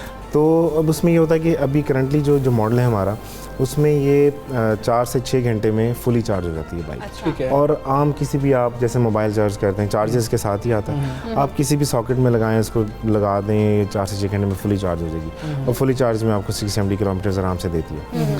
लेकिन जो इसका अगले जो हम वर्जन्स निकाल रहे हैं, उसमें बैटरी एक बहुत अच्छे लेवल की है, उसमें आपको 100 से ऊपर किलोमीटर भी मिल जाएंगे। और वो चार्जिंग भी जो है ना, वो फास्ट चार्जर है जो कि घंटे में चार्ज कर देता है। बट अगेन उसमें कॉस्ट बढ़ जाती है, इंफ्रास्ट्रक्चर हमें ज़्यादा चाहिए, हमें जगह जगह पे चार्जिंग स्टेशन चाहिए। तो ये तो एक रेवोल्यूशन है जिसने अगले 4-5 सालों में से गवर्नमेंट ऑफ पाकिस्तान ने भी कहा, इमरान साहब ने कहा कि जी अगले 10 साल में 30% the vehicle should be converted to electrical और 2 व्हीलर्स में। और उसमें हमारा टारगेट ये है कि चलें हम एटलीस्ट उसमें से 30% तो हम कर सकें। तो उसको हम लेके चल रहे हैं। तो अभी जो हमने मॉडल निकाला है उसको कॉस्ट इफेक्टिवनेस को सामने रखते हुए। अच्छा, अभी का ये बताएं ना, फिर लोगों का तो इंटरेस्ट इससे भी आएगा ना कि जी हमें कितने में मिल जाएगी ये बाइक, हम कितने में सुंदर आए, सुंदर आके आपसे बाइक लें, बाइक लेके हम चलाना शुरू कर दें। इसका वैसे शोरूम तो हमने फिरोजपुर रोड पे बनाया है। अच्छा। तो सुंदर आने की जरूरत नहीं है, फिरोजपुर रोड पे आपको शोरूम मिल जाएगा। 82,500 इसकी रिटेल प्राइस है, 82,500 अच्छा रिटेल प्राइस है। और इसमें अभी अनकरीब इसकी जो लाइसेंस प्लेट की कॉस्ट है वो भी कम हो जाएगी, क्योंकि अभी इस पर 2-3 हज़ार रुपये लग जाता है लाइसेंस प्लेट एक्साइज टैक्सेशन में। वो भी ईवी में अप्रूव हो गया हुआ है। तो अनकरीब वो भी जो है ना, आप समझ लें कि विदिन 500 रुपीज़ आपको रजिस्ट्रेशन भी का प्रोसेस भी हो जाएगा। अच्छा, वेट की बात कर लीजिए। इसका वेट जो है वो, क्योंकि होता है ना, मैं इसलिए इंटरेस्ट ले रही हूँ कि मेरा दिल कर रहा है कि मैं भी ये चलाऊंगी तो वेट के लिहाज से, क्योंकि बाइक्स होती हैं काफ़ी हैवी भी होती हैं। जी जी। तो इसका वेट वगैरह कैसा है, नॉर्मल है, क्या है? नहीं, नॉर्मल बाइक से इसका भी वेट थोड़ा सा ज़्यादा है, थोड़ा ज़्यादा सा है। उसकी वजह ये है कि बेसिकली हमने रेट्रो फिटिंग, मतलब हमने आम बाइक डिज़ाइन वही रखे है जो आम बाइक की तरह है। वो टैंकी है, बॉडी वही है, बॉडी वही, और तो उसमें ज़रूरत नहीं है। अच्छा, टैंकी की ज़रूरत नहीं है, बिकॉज यू नो आपको फ्यूल नहीं चाहिए, कुछ नहीं चाहिए, बस लोगों को देख के वैसी लगे इसलिए आपने डिज़ाइन एग्जैक्टली। लोग जो यूज़र एक्सेप्टेंस है ना लोगों में, वो है कि हमें शेप वही चाहिए और यूजेज वही चाहिए, क्योंकि उन्हें टैंकी को इस्तेमाल करना होता है। समटाइम्स दे आर कैरिंग कोई सामान रखा होता है, बच्चे बैठे होते हैं, सो उनको वो यूज टू उसी डिज़ाइन और उसी शेप से। सो हमने भी शेप वही रखी है। और अनकरीब फिर फ्यूचर में जैसे ही यूज़र एक्सेप्टेंस बढ़ेगी, हम इसका नया मॉडल लाएंगे, शेप चेंज करेंगे। It's a revolution. इंशाल्लाह अगले 5 से 10 सालों में दुनिया एक बड़े नए लेवल। इसकी कोई वारंटी वगैरह भी देते हैं आपके जी, के किस चीज़ की वारंटी होगी? हाँ जी, जो इम्पोर्टेंट इसमें जो है ना वो पार्ट्स, मतलब एक तो इसमें पार्ट्स हैं ही बहुत ज़्यादा नहीं, इसमें बैटरीज़ हैं और बाकी इसमें छोटे मोटे इशूज़ आ जाते हैं। मोटर और बैटरी की हम वारंटी देते हैं, क्योंकि वो हमारी अपनी, क्योंकि मतलब मोटर हम खुद बना रहे हैं। तो दूसरा इसमें अक्सर होता ही है कि बेसिकली पानी का अक्सर इशू होता है। लास्ट ईयर जब बारिशों में अक्सर लोग पानी खड़ा होता है उसमें लेके घुस जाते हैं। तो उसमें हमने देखा कि चंद एक बाइक्स में इशू आया, वो फिर वापस आई, हमने फिक्स कर दी, कोई इसमें इशू नहीं था। तो लेकिन आम बारिश में, चलती हुई बारिश में बाइक खड़ी हुई है या आप चला रहे हैं, कोई इशू नहीं होता। खड़े हुए पानी में अगर उतर जाए तो ऑब्वियसली इलेक्ट्रिक है, कुछ ना कुछ इशू तो आ जाता है इसमें। अच्छा, लेकिन बारिश में तो यहाँ फिर क्या करें? बारिश हो रही हो तो कोई दूसरी बाइक हमें घर में रखें जी, बारिश हो रही है तो दूसरी बाइक में चलाएं, चलती है, कोई मसला नहीं। नहीं, जहाँ पर बारिश पानी बहुत खड़ा है, देखिए बहुत ज़्यादा पानी में तो आम बाइक भी बंद हो जाती है, तो उसका इंजन उसमें तो बड़ा सिंपल है ना, लोगों के लिए साइलेंसर का थोड़ा सा ख्याल रख लिया, अगर पानी हुआ प्लग साफ किया, फिर से प्लग लगाया, हो गया। इसमें अब ये भी जरा बताएं ना कि किस तरह से गाड़ी बाइक बंद हो गई, क्या करें? वेट करें सूखने का? नहीं, आप बाइक बंद हो गई तो आप आम बाइक भी हो जाती है, आप उसको पहले तो खुश जगह पे लेके जाते हैं, थोड़ा सा हिलाते हैं, चल पड़ती है। अच्छा, कितनी हमें देर लग जाएगी कि लोगों की एक्सेप्टेंस भी हो? हमने आवाम को भी देखना है कि लोग इस तरफ आ रहे हों, तो वो कितना टाइम हमें लग जाएगा, आप ये समझते हैं? और फिर हम देखते हैं कि ऐसी इलेक्ट्रिक गाड़ियों की, इलेक्ट्रिक व्हीकल्स की, बाइक्स की बात इसलिए हो रही है कि ये माहौल दोस्त भी हैं, सस्ती तो पड़ती हैं, तो कितना फ़ायदा होगा? ये माहौल दोस्त, आपने बड़ी सही बात की, जिसमें कोई साउंड ही नहीं है, कोई साउंड नहीं है, कोई इसमें कंबशन नहीं है, कोई इसका नॉइज़ पोल्यूशन भी नहीं है, नॉइज़ पोल्यूशन भी नहीं है, और स्मोक पोल्यूशन भी नहीं है, किसी तरह पोल्यूशन नहीं है। तो इसमें देखें, लोगों को सिर्फ एक इनिशियली थोड़ा सा फियर होता है कि यार मतलब जिसे कहते हैं ना कि स्मॉल फियर ऑफ अननोन, कि यार पता नहीं क्या है क्या नहीं है। सो ये जैसे लोग इसको ले रहे हैं, इस्तेमाल कर रहे हैं, with the passage of time we think कि अगले 1 साल में आप देखेंगे कि बहुत ज़्यादा बाइक्स इलेक्ट्रिक पे होंगी। चाइना में तो आपने देखे कई प्रोविंसेस में बैन है कि नॉर्मल बाइक आप चला ही नहीं सकते। So with the passage of time you will see कि लोग इसको एक्सेप्ट करेंगे और लाइफस्टाइल का हिस्सा बनाएंगे। अच्छा, सॉफ्टवेयर से आपका ताल्लुक़ है। हमारे पाकिस्तान के अंदर बच्चों का बहुत ज़्यादा तलबा का रुझान है अब सॉफ्टवेयर की तरफ, उनको क्या मशवरा देना चाहेंगे? देखिए सॉफ्टवेयर इंडस्ट्री जो है ना पाकिस्तान में IT is the biggest export. इस वक्त $4 बिलियन ऑलमोस्ट पाकिस्तान की सालाना आईटी एक्सपोर्ट है। 1.5 से $2 बिलियन रजिस्टर्ड है। बहुत इसमें बड़ी जो नंबर्स हैं उसमें फ्रीलांसर्स हैं जो कि फ्रीलांसिंग काम करते हैं, बाहर से काम करते हैं, यहाँ डेवलप करते हैं। One of the best outsourcing market है पाकिस्तान में आईटी सर्विसेज के लिहाज से। तो इसमें यह है कि जी इट्स द बेस्ट इंडस्ट्री। अगर आप वाकई कुछ करना, अगर आपके पास लैपटॉप है, इंटरनेट है और आपके पास दिमाग है जो सबके पास है और आप उसको इस्तेमाल नहीं कर पा रहे, आपको स्किल सीख के उससे पैसे नहीं कमा पा रहे, तो उसमें गलती है आपकी। तो आप टाइम ना वेस्ट करें, आप शॉर्ट कोर्सेज करिए, कुछ स्किल सीखिए और इमीडिएटली हमारा अपना एक प्रोग्राम भी है इधर आल्फा टावर में, और उसमें हम यही करते हैं कि भी आप कोई स्किल सीखें और स्किल सीख के आप from the very next day आप ऑनलाइन कोई भी छोटा मोटा काम उठा के आप उसको डिलीवर करें। एक और छोटा सा मेरे जहन में भी सवाल है, जब आप ये बात कर रहे थे कि सॉफ्टवेयर से रिलेटेड है ना, हम बाइक ख़राब हो जाती है ना तो मैकेनिक हमें जगह जगह मिल जाते हैं। इस बाइक का मैकेनिक किधर मिलेगा? सॉफ्टवेयर नहीं, इसमें हमारे सर्विस सेंटर हैं जी। हमारा शोरूम के जहाँ है फिरोजपुर, वहाँ पे सर्विस सेंटर भी है और उसके अलावा जो हमारे डीलर्स हैं उनको भी हम इतना इनेबल करते हैं कि उनको ये पता होता है कि कोई हमारा कोई डीलर जैसे काने में या कोई थोड़ा सा फासले पे उसके पास पार्ट्स होते हैं, वो चीज़ें होती हैं, किसी भी बाइक में इशू आता है he can fix it immediately. कोई इतना इसकी तो बल्कि मेंटेनेंस बहुत है, कोई इशू ही नहीं है, इसमें है ही कुछ नहीं। मतलब जस्ट 2 चिप्स का कोई मसला आ गया कि समटाइम्स कि यार वो BMS चिप तो आपने खोलना है, वो चिप रिप्लेस करनी है, जैसे कंप्यूटर खोल के रैम रिप्लेस करते हैं, चलो जी चल, सिंपल एज दैट। मतलब एक टाइम था जो कंप्यूटर्स आए थे तो लोग, तो आपने कहा कंप्यूटर घरों में खुद ही खोल के वो रैम रिप्लेस की चल पड़ा, सिंपल है। पाकिस्तान में बिजली भी तो सस्ती नहीं है ना सर, ये 1 यूनिट में चार्ज हो जाती है। अच्छा, 1 यूनिट में चार्ज हो जाती है, आप मतलब जस्ट 1 से 1.5 यूनिट में फुली चार्ज हो जाती है, दैट्स इट। अच्छा बिल्कुल। अच्छा, एक और पाकिस्तान में हम देखते हैं कि ना बाइक्स पे 5-5, 6-6 लोग भी बैठे होते हैं आम बाइक पे, तो इसमें कितने लोग? हमने 3 से 4 लोगों पे तो टेस्टिंग की है। अच्छा, काफ़ी मतलब आम जो हमारे लोगों ने खरीदी है, कई लोगों ने खरीदी है, चलाई है, वो नॉर्मल लाइफस्टाइल में नॉर्मल यूज़ चला रहे हैं। सिर्फ थोड़ा सा इशू ये है कि ऑब्वियसली कई लोग जिनकी ट्रैवलिंग बहुत ज़्यादा है तो मतलब उन्होंने एक शहर से दूसरे शहर में बाइक पर ट्रैवल करते हैं, वहाँ पर थोड़ा इशू आ जाता है कि वो चले तो जाते हैं, वहाँ जाके थोड़ा चार्ज करनी पड़ती है, then you can come back. तो with the passage of time will cover. अच्छा, अभी हम दोनों का कंपैरिजन कर लेते हैं क्योंकि अभी हम शायद इसमें सीखने की स्टेज में भी हैं कि हमें जो कुछ चीज़ें सामने आ जाती हैं उसको अगले मॉडल के अंदर हम मज़ीद बेहतर करने की कोशिश कर रहे हैं। दोनों का कंपैरिजन कर लेते हैं। तो अभी कंपैरिजन करते हुए लोगों को क्या आप वो बताएंगे जी कि अगर आप कंपैरिजन कर रहे हैं तो ये चीज़ें हमारे पास उनसे ज़्यादा बेहतर है? देखिए सबसे पहले तो ये है कि ये कॉस्ट इफेक्टिव है। आपको कोई इसमें जो है ना पेट्रोल नहीं डलवाना, आपको बस चार्ज करनी है और इजीली घर में कहीं भी ये आराम से चार्ज हो जाती है। और उसके अलावा चलाने में बहुत आसान है, कोई इसमें वो इतनी हैसल नहीं है कि आपने आप जस्ट ऑन करना है, रेस देनी है, चल जाती है। It's easy to manage, it's easy to handle, hassle free है, कोई नॉइज़ नहीं है, कुछ नहीं है। समटाइम्स लोगों का ये भी फीडबैक आता है कि जी कोई बाइक आ रही होती है ना तो उसका शोर से लोग पता लगे था बाइक आ रही है, इसकी तो साउंड ही नहीं है। तो हमने हॉर्न दिया हुआ है, हॉर्न दे के रखना पड़ता है। ठीक है, तो ये नॉर्मली लोगों का जो अभी तक का फीडबैक। ठीक है राहिल साहब, बहुत शुक्रिया आपका सबसे पहले पाकिस्तान का आप हिस्सा बने, बहुत शुक्रिया जी। और वाकई कॉस्ट इफेक्टिव भी है और बाद में आपको पेट्रोल डलवाने की टेंशन नहीं रहती। अभी हमारे उस तरीके से माहौल दोस्त भी है। तो देखेंगे आगे 4-5 सालों के अंदर जब इलेक्ट्रिक व्हीकल्स होंगी तो हमारी जो पोल्यूशन का मसला शायद वो भी हल हो जाएगा। अभी हम एक ब्रेक लेंगे, ब्रेक के बाद वापस आएंगे। Stay with us.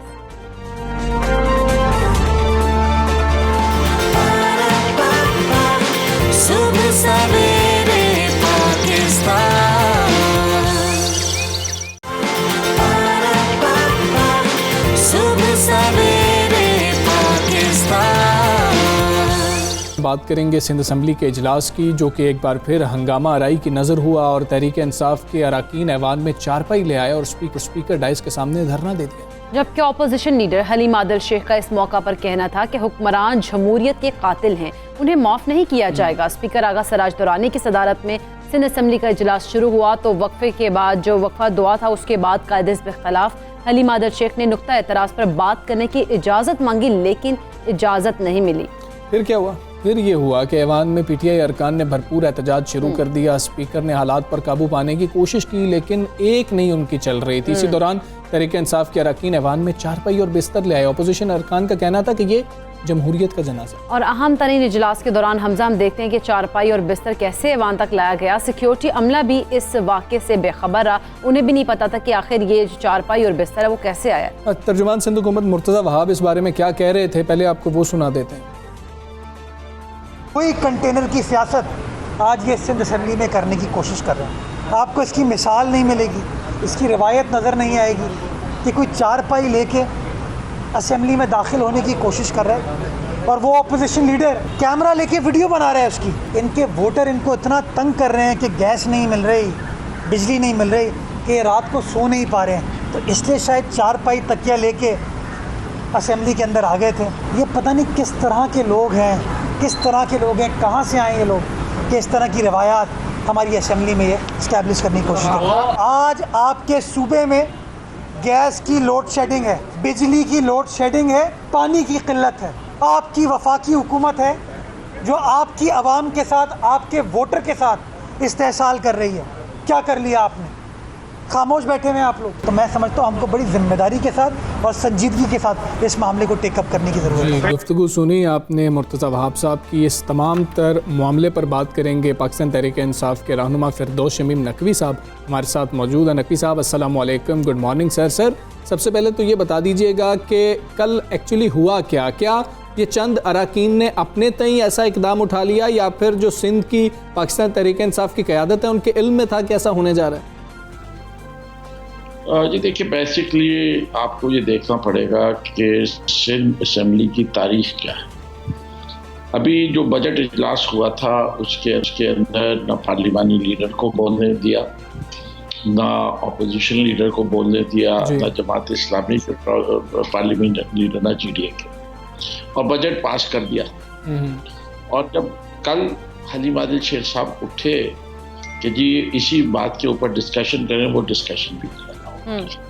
नॉर्मली आप नेशनल असेंबली, दूसरी असेंबलीज में देखते हैं कि जब लीडर ऑफ द अपोजिशन उठता है तो उसका माइक खोला जाता है।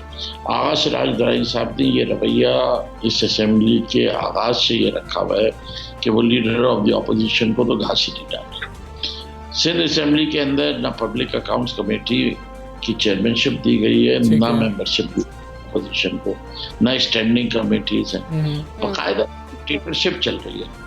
और इससे हम कहते हैं जमहूरियत का जनाजा निकला। ये पहले से फैसला हुआ था कि अगर आगा सिराज दरानी साहब नहीं बोलने देंगे हलीम आदिल शेख साहब को, तो बाकायदा फिर इसका मतलब ये है कि वो जमहूरियत चाहते ही नहीं है कि असेंबली में उसकी दमानी हो, और फिर ये एहतजाज इस शक्ल में किया जाएगा। अच्छा, फिर फिरदौस शमीम नकवी साहब, जिस तरह से हम देखते हैं कि पीपल्स पार्टी जो है वो सिंध हुकूमत की, वो कहती है कि जी हम तो जमहूरियत के बड़े दावेदार हैं, तो आप कैसे इन पर इल्ज़ाम लगा सकते हैं कि जी ये जमहूरियत के खिलाफ जा रहे हैं? अच्छा जी, चार्टर ऑफ डेमोक्रेसी इनका डॉक्यूमेंट है, उसके अंदर आर्टिकल 23 में लिखा हुआ है कि leader of the opposition public accounts committee का चेयरमैन होगा। रूल ऑफ बिजनेस में स्टैंडिंग कमेटीज के अंदर इन्होंने इस तरह बनाए हुए हैं, बाकी किसी असेंबली में नहीं है। KP देख ले, पंजाब में देख ले, सबकी स्टैंडिंग कमेटीज में अपोजिशन मेंबर है। यहाँ नहीं, standing committees 60% of the business. जब लीडर ऑफ द ऑपोजिशन खड़ा होता है उसका माइक नहीं आता। मैंने लोकल बॉडीज का बिल पेश किए हुए आज 6 माह से ज़्यादा हो गए, इनफैक्ट 10 माह हो रहे हैं, और लोकल बॉडीज का इनकाद नहीं कर रहे। 3rd ईयर ऑफ गवर्नमेंट गायब है सिंध से। और जो हाल है बजट का कि 1,25,000 करोड़ रुपया इन्होंने खर्च किया है पिछले 12 साल, जिसका हिसाब नहीं मिलता, नजर नहीं आता जमीन पे किधर गया, और उसका जवाब देते हुए कतराते हैं। तो ये आमरीयत है। आप देख लिए पेंशन का स्कैंडल हो, किसी की चीज का जो चीज देखे, सिंध बिल्डिंग कंट्रोल अथॉरिटी में बिल्डिंग पे बिल्डिंग गिरती जाती है, कोई अफसर को पनिश नहीं होता। कोर्ट उनको, सुप्रीम कोर्ट क्या कहते हैं, सबसे करप्ट गवर्नमेंट। ठीक है तो फिरदौस अमीर नकवी साहब, सर ये सारी बातें हम अलीम आदिल शेख साहब से भी बात हुई 2 दिन पहले, जब उनको बात ही नहीं करने दी गई थी, गुज़श्ता रोज़ भी नुक्ता एतराज़ का मामला था। हमने उनसे यही पूछा कि आप लोगों ने उस वक्त ऐसा एहतजाज क्यों नहीं किया और आप ऐसा एहतजाज क्यों नहीं कर रहे कि सिंध हुकूमत जो है वो किसी प्रेशर में आ सके। तो उन्होंने कहा कि क्या मामला होता अगर हम कुछ एहतजाज करते, हम भी क्या कॉपियाँ उठाकर उनके मुँह पर मारना शुरू कर देते। जो नेशनल असम्बली में हुआ था हमने बहुत तहम्मुल का मुजाहरा किया, लेकिन 2 दिन बाद वही मामला हो गया। क्या असम्बली का तकद्दुस इससे पामाल नहीं हुआ कि अंदर चारपाई को लाया गया, एक कफन नुमा चीज़ थी कि जी के कफन है ये जमहूरियत का, कोई और तरीकाकार, बेहतर तरीकाकार नहीं हो सकता था एहतजाज का? असल में सूरत हाल ये है कि अगर मैं खड़े होकर तकरीर करूँगा तो मीडिया उसको कवर नहीं करता। अच्छा। आवाम को पता नहीं चलता कि होता क्या है, कि ऐवान में हुआ क्या। अब जब जनाजा आया है तो हर गली में कोने पे जिक्र हो रहा है कि ये जनाजा लेके क्यों आए थे, जमहूरियत किस तरह पामाल हुई, पीटीआई क्यों कह रही है कि जमहूरियत का जनाजा। एमक्यूएम पूरे बजट के दौरान 5 दिन बाकायदा बॉयकॉट करके बाहर बैठी रही, कोई कवरेज नहीं है, कुछ नहीं है। सड़क पे जाके पूछे, किसी को पता ही नहीं कि एमक्यूएम बाद में है थी या नहीं थी, या उन्हीं ने एहतजाजन जो है वो एहतजाज कर रहे हैं। वो कहते हैं ये तो रोज रहता है तस्वीर। जब आप कोई यूनिक चीज करते हैं तो उसकी अटेंशन सर, यही यूनिक चीज़ें पंजाब में होना शुरू हो जाएं, कौमी असम्बली में होना शुरू हो जाएं, फिर बलूचिस्तान में भी हमने एक ऐसा ही मामला देखा। अभी तक तो थाने में ही लोग मौजूद हैं, ऑपोजिशन लीडर भी वहाँ पर ही मौजूद हैं। तो ये कोई अच्छी रिवायत तो नहीं होगी कि इस तरह से किया जाए? क्यों? क्योंकि अटेंशन ली जाए। नहीं, देखिए आप जो बात कह रहे हैं उसमें वजन है और मैं उसको डिनाई नहीं करता, लेकिन इसके अंदर दोनों साइड्स को जो है एक बड़ा मुतवाज़िन रवैया रखना है। जमहूरियत के कवायद हैं और अपोजिशन को ज्यादा लीवे दी जाती है, जिससे कि हुकूमत वाले के पास तो सब कुछ है। जहां लीवे ही नहीं दी जा रही तो ये सवाल आपको हमसे नहीं पूछना चाहिए, आपको ये सवाल हुकूमती बेंचों से पूछना चाहिए कि ये क्या वजह है कि अपोजिशन जो है ये इसका ऐसे काम करने पे मजबूर होती है, चाहे वो नेशनल असेंबली में हो, चाहे पंजाब में हो, चाहे बलूचिस्तान, चाहे केपी, चाहे सिंध। इससे कि अपोजिशन को अगर उसको इजहार राय के सही तरीके दिए जाए तो उसको क्यों जरूरत है ये सब। अच्छा फिरदौस अमीर नकवी साहब, देखा जाए तो हम लोग अगर इस तरह का माहौल ही बरकरार रहेगा तो तामीरी तनकीद क्यों नहीं की जाती? क्यों सिंध असम्बली का माहौल बेहतर नहीं बनाया जा सकता? और आप क्या समझते हैं किस तरह से माहौल बेहतर बनाया जा सकता है कि माहौल जो है असम्बली का साजगार रहे? जी देखिए, बात सारी है असम्बली के अंदर बुनियादी तौर पे लोगों को कहा जाता है कि वो अपनी तकारीर के जरिए, अपने बिल्स के जरिए, अपनी स्टैंडिंग कमेटी की परफॉर्मेंस के जरिए अपनी राय का इजहार करें। सिंध असेंबली में तकरीर करने नहीं दी जा रही, वो ख़त्म हो गया। स्टैंडिंग कमेटी की अपोजिशन मेंबर नहीं हो, वो ख़त्म हो गया। बिल हमने जितने लिखे आज तक, मेरे लिखे हुए बिल्स की तादाद जो है वो तकरीबन 28 है और कुल अपोजिशन के बिल जो लिखे हुए वो 140 से ज़्यादा बिल है जो 3 साल में पेश नहीं किए गए प्राइवेट में। ठीक है। तो आप बताइए कि एक लेजिस्लेटर क्या करेगा? उसका जो असेंबली का काम है उसको तो करने नहीं दिया। अब वो सिर्फ कॉन्स्टिट्यूएंसी में काम करे, और कॉन्स्टिट्यूएंसी का हाल ये है कि सिंध के अपोजिशन के किसी एमपीए को एक धेले की स्कीम नहीं। ठीक है।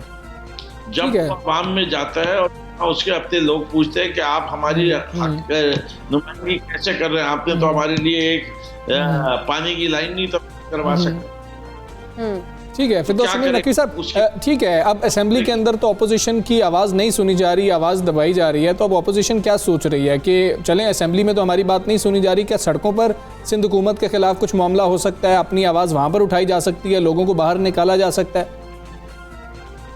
देखिए, एक ऑप्शंस हैं अच्छा जो कंसिडर किए जाते हैं, जिसके अंदर बेतहाशा होते हैं, right from the most extreme option कि आप फ्रस्ट्रेट होके असेंबलियों से रिजाइन करते हैं, वो एक एक्सट्रीम ऑप्शन है। ठीक है। आप सड़क पे निकालें आवाम को और एजिटेट करें, वो दूसरा है। तीसरा ये कि एमपीएस खुद एजिटेट करें असेंबली के अंदर और चौराहों पे, वो भी ऑप्शन। चौथा ये है कि जाएं, मीडिया को बुलाएं, अपनी कॉन्स्टिट्यूएंसीज में जलसे करें और सब लोग इन्फॉर्म करेंगे क्या, ये सारे ऑप्शन ऑपोजिशन के पास है। लेकिन मैं समझता हूँ जो ऐवान हैं, जो जिस चीज़ के लिए बनाए गए हैं, अगर उनको तरीके से काम करें तो उसके लिए जमहूरी अमल के लिए भी बेहतर और जमहूरियत के लिए। ठीक है, फिरदौस शमीम नकवी साहब, बहुत शुक्रिया आपका। सुबह सवेरे पाकिस्तान से बात कर रहे थे, अपना मौक़िफ़ दे रहे थे और उन्होंने यही बताया जो कल सारा एपिसोड हुआ वो पहले से सोच रखा गया था कि अगर आज भी हमें मौका ना दिया गया, जिस तरह अपोजिशन लीडर साहब को पहले मौका नहीं दिया गया था और बजट पास करवा लिया गया था, अगर आज भी हमें मौका नहीं मिलता है तो फिर ये चीज़ की जाएगी और इस तरह का एहतजाज किया जाएगा, ये पहले से डिसाइडेड था। लेकिन आगे बढ़ते हैं हम साहब, हम कुछ बात करते हैं वज़ीर-ए-आज़म इमरान खान की भी, जिन्होंने हुकूमती और इत्तेहादी अरकान पार्लियामेंट को दिए जाने वाले इशाइयत से खिताब किया और कहा कि मुश्किल हालात में मुल्क चला रहे हैं। उन्होंने कहा कि कोरोना के बावजूद हुकूमत ने ज़बरदस्त बजट दिया। मज़ीद वो कह रहे थे कि जब से वज़ीर-ए-आज़म बना हूँ उस वक्त से सिर्फ 10 मरतबा बाहर से मैंने खाना खाया, जिसमें से 3 दफ़ा तो आप ही लोगों के साथ मैंने खाना खाया। और वज़ीर-ए-आज़म इमरान खान का कहना है कि महंगाई हमारे लिए सबसे बड़ा चैलेंज है, सबसे मुश्किल है ये हमारे लिए, और पूरे एतमाद से कह सकता हूँ कि मुश्किल वक्त अब पीछे रह गया। बिल्कुल, और वज़ीर-ए-आज़म इमरान खान ने बजट की हिमायत पर तमाम अराकीन का शुक्रिया अदा किया और साथ ही साथ बजट मंजूरी के लिए तमाम अराकीन को कौमी असम्बली इजलास में शिरकत की हिदायत भी की है। लेकिन वज़ीर-ए-आज़म साहब की जानिब से दिए जाने वाले इशाइये में बाज़ अराकीन गैर हाजिर रहे हैं, जिस पर वज़ीर-ए-आज़म साहब ने आमिर डोगर और वफाकी वज़ीर दिफा परवेज़ खटक से तफसीलात भी मांग ली हैं और इजलास के दौरान उनकी हाज़िरी को यकीनी बनाने के हवाले से भी उन्होंने हिदायत जारी की है। क्या कहा कल इशाइये के दौरान वज़ीर-ए-आज़म ने, आपको वो सुनाते हैं। देखेंगे कि इंशाल्लाह ये अगले 2 महीने तक जब हमारे 3 साल कंप्लीट होंगे तो और आप मजबूत और कॉन्फिडेंट फील करेंगे। और महंगाई का बड़ा सबसे ज़्यादा तकलीफ दह इशू इसलिए है कि आम आदमी की ज़िंदगी मुतासर होती है उससे, और आप इसमें भी देखेंगे कि आहिस्ता आहिस्ता इंशाल्लाह इसके ऊपर भी हम काबू पा जाएंगे, क्योंकि हमारी आबादी इतनी तेज़ी से फैल चुकी है और इतनी बढ़ चुकी है कि हम अनफॉर्चुनेटली हम अब इम्पोर्टर बन चुके हैं। जब आपके पास एक स्ट्रॉन्ग गवर्नमेंट नहीं होती, वो उसके लिए रिफॉर्म्स करना बहुत मुश्किल होता है, क्योंकि हर जगह रेजिस्टेंस मिलती है। जो मुश्किल वक्त था, मैं आपको पूरे एतमाद से कह सकता हूँ कि वो माशाल्लाह वो अब हमारे पीछे रह गया है। आगे अब आपको इम्प्रूवमेंट्स और रिफॉर्म्स नज़र आती रहेंगी। जी, वज़ीर-ए-आज़म साहब ने जो गुफ्तगू की, जो खिताब किया इशाइये के दौरान, वो आपने मुलाहिज़ा किया और वज़ीर-ए-आज़म साहब यही कह रहे हैं कि जो मुश्किल वक्त था वो अब गुजर गया और अब हम बेहतरी की जानिब बढ़ते चले जा रहे हैं। अच्छा हमजा, तहरीक इंसाफ की हम बात करें, इमरान खान की बात करें, तहरीक इंसाफ ने अवाम से जो सबसे अहम वादा किया था, ज़रा उसकी भी बात कर लेते हैं। वो वादा ये था कि गरीब जो तबका है, जो गरीब हैं, उनको 50 लाख घर बनाने का उन्होंने कहा था कि ये अज़्म किया था कि 50 लाख घर बना के देंगे। और इस साल में उन्होंने कहा था कि नया पाकिस्तान हाउसिंग प्रोग्राम लॉन्च किया गया, जिसके लिए कम आमदनी वाले तबके को रियायती शरह पर कर्जे भी दिलवाने का ऐलान किया गया था। अच्छा, अभी तक अगर हम बात करें ना तो 1500 हाउसिंग यूनिट्स हवाले कर दिए गए हैं, जबकि मुख्तलिफ शहरों में 5000 यूनिट्स ज़ेर तामीर भी हैं। और इस रफ्तार से हुकूमत की मुद्दत पूरी होने तक अगर एक अंदाज़ा लगा लिया जाए और जो एक्सपर्ट का किसी का ओपिनियन ले लिया जाए, तो वो ये कहते हैं कि नया पाकिस्तान हाउसिंग प्रोग्राम के तहत सिर्फ 1% ही शायद हदफ पूरा हो सकेगा और निजी शोबा नफ़े के लिए काम कर रहा होता है। और हाउसिंग मार्केट के मामले में फ़वाइद कम आमदनी वाले तबके के लिए किसी भी बिजनेस मॉडल को कबूल नहीं होता। बिल्कुल हमजा, जबकि मार्केट की अगर इस नाकामी की बात की जाए तो फ़वाइद के स्ट्रक्चर में तब्दीली के ज़रिए दूर भी किया जा सकता है। और एक अफोर्डेबल हाउसिंग प्रोजेक्ट पर 5 साल में सालाना शरह की बात की जाए तो नफ़ा 10% होगा, और यही निजी सरमायाकारों के लिए अगर पुरकशिश नहीं होगा, बिल्कुल भी ये सारा जो स्ट्रक्चर है वो कहेंगे ये पुरकशिश नहीं है उनके लिए। और 5 साल के अगर अरसे की बात की जाए तो उसको निस्फ कर दिया जाए तो जो शरह नफ़ा है वो दुगनी हो जाएगी, यानी कि 20% जो है वो हो जाएगी। और एक हाउसिंग स्कीम की प्लानिंग और स्कीम को अमली जामा पहनाने के लिए NOC हासिल करने में ये कहा जा रहा है कि जी 3 साल का अरसा दरकार होता है, इसे कम करके 6 माह तक लाया जा सकता है। तो अगर ये लेके आया जाए तो इससे भी जो है काफ़ी फ़ायदा होगा। अब प्रॉब्लम एक्चुअली है क्या, मतलब कहाँ पर गलती हो रही है, और क्या वाकई ऐसा है कि स्पीड बहुत ज़्यादा स्लो है, जो वादा किया गया था शायद वो पूरा नहीं होगा, और जब मुद्दत पूरी हो रही होगी तब सिर्फ 1% ही जो है घर बन पाएंगे। इसी पर बात कर लेंगे साबिक चेयरमैन आबाद मोहसिन शेखानी हमारे साथ मौजूद है। मोहसिन शेखानी साहब, अस्सलाम वालेकुम, गुड मॉर्निंग सर। क्या ये जो कहा जा रहा है कि रफ्तार बहुत सुस्त है, नया पाकिस्तान हाउसिंग के घर तामीर हो रहे हैं बहुत सुस्त रवि से, और इस रफ्तार से तो 5 साल में हुकूमत बमुश्किल वादे के मुताबिक सिर्फ 1% घर बना सकेगी, ये बात दुरुस्त है? वालेकुम अस्सलाम। देखिए, जो रफ्तार है उससे तो बिल्कुल इसी तरह जाहिर हो रहा है, लेकिन हर्डल्स भी बहुत हैं। देखिए, 1 साल हुआ है इस पैकेज को आए हुए हैं और इन चीज़ों को शुरू करने में, लेकिन पॉलिसीज़ हमारी फाइनलाइज नहीं हो पा रही। कुछ जगहों पे काफ़ी हर्डल्स आ रहे हैं, कहीं प्रोविंशियल गवर्नमेंट्स के इश्यूज आ रहे हैं, कहीं आपका फेडरल जो पॉलिसीज़ है वो डिसाइड नहीं हो पा रही। देखिए, हाउसिंग को अगर आप प्राइवेट सेक्टर को दिखाएंगे तो ये आपके लिए पॉसिबल होगा।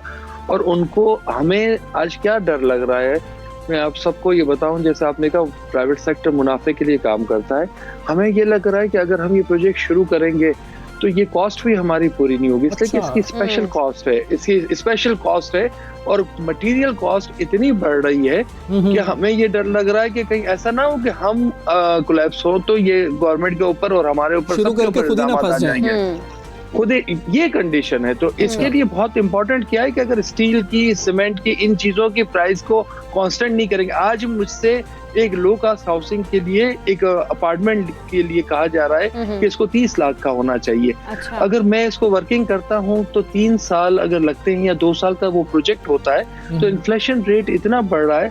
जब हम ये बात शुरू कर रहे थे तो 1 लाख रुपए टन स्टील था और आज 1.5 लाख रुपए टन है। तो ऐसा ना हो कि हम प्राइवेट सेक्टर कहीं फंस जाए। तो हम इस डर से इन चीजों से गवर्नमेंट से बात कर रहे हैं कि हमें स्टील की प्राइस फिक्स दी जाए, हमें सीमेंट की प्राइस फिक्स दी जाए। कुछ चीजों को अगर गवर्नमेंट खुद प्लान नहीं करेंगी तो मैं नहीं समझता ये चीजें उस तरीके से आम आदमी को मिल सके और प्राइवेट सेक्टर भागेगा।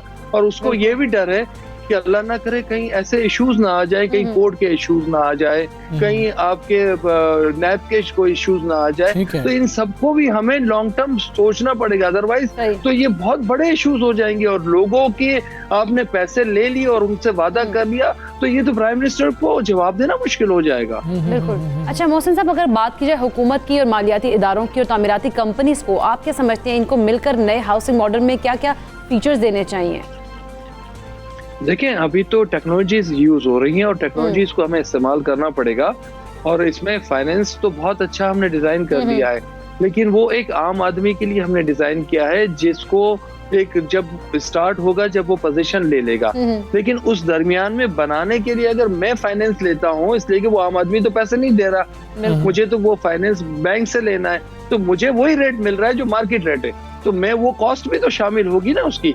तो उसको अगर आपको कंसिडर नहीं करेंगे उसी तरह 3% पे, 5% पे, ताकि वो घर बन जाए, तो उसके लिए बहुत इंपॉर्टेंट होगा कि उस तरीके, ठीक है, वो फाइनेंशियल कॉस्ट वो ऐसे होंगे, यूज करना पड़ेगा। टेक्नोलॉजीज बहुत ज्यादा बढ़ रही है और इसमें इंफ्रास्ट्रक्चर और यूटिलिटीज को भी डिजाइन करना पड़ेगा। ऐसा ना हो कि कल कोई चीज यूटिलिटीज वहां मौजूद ना हो, लोग क्या करेंगे? और लोगों को डॉक्यूमेंटेशन के साथ आपको पानी, बिजली, गैस, एनवायरनमेंट सब चाहिए, तो वो चीजों को भी, तो ये काफी डिफिकल्ट टास्क है, आसान नहीं है नॉर्मली। ठीक है मोहसिन शेखानी साहब, ये भी बताइएगा कि बैंक्स को कहा गया था कि कर्जों के हवाले से आप क्या समझ रहे हैं, हाउसिंग में जो बैंकिंग का किरदार है वो दुरुस्त जा रहा है या फिर अभी आप देख रहे हैं कि खुश दिली से बैंक हिस्सा नहीं ले रहे हैं इसके अंदर?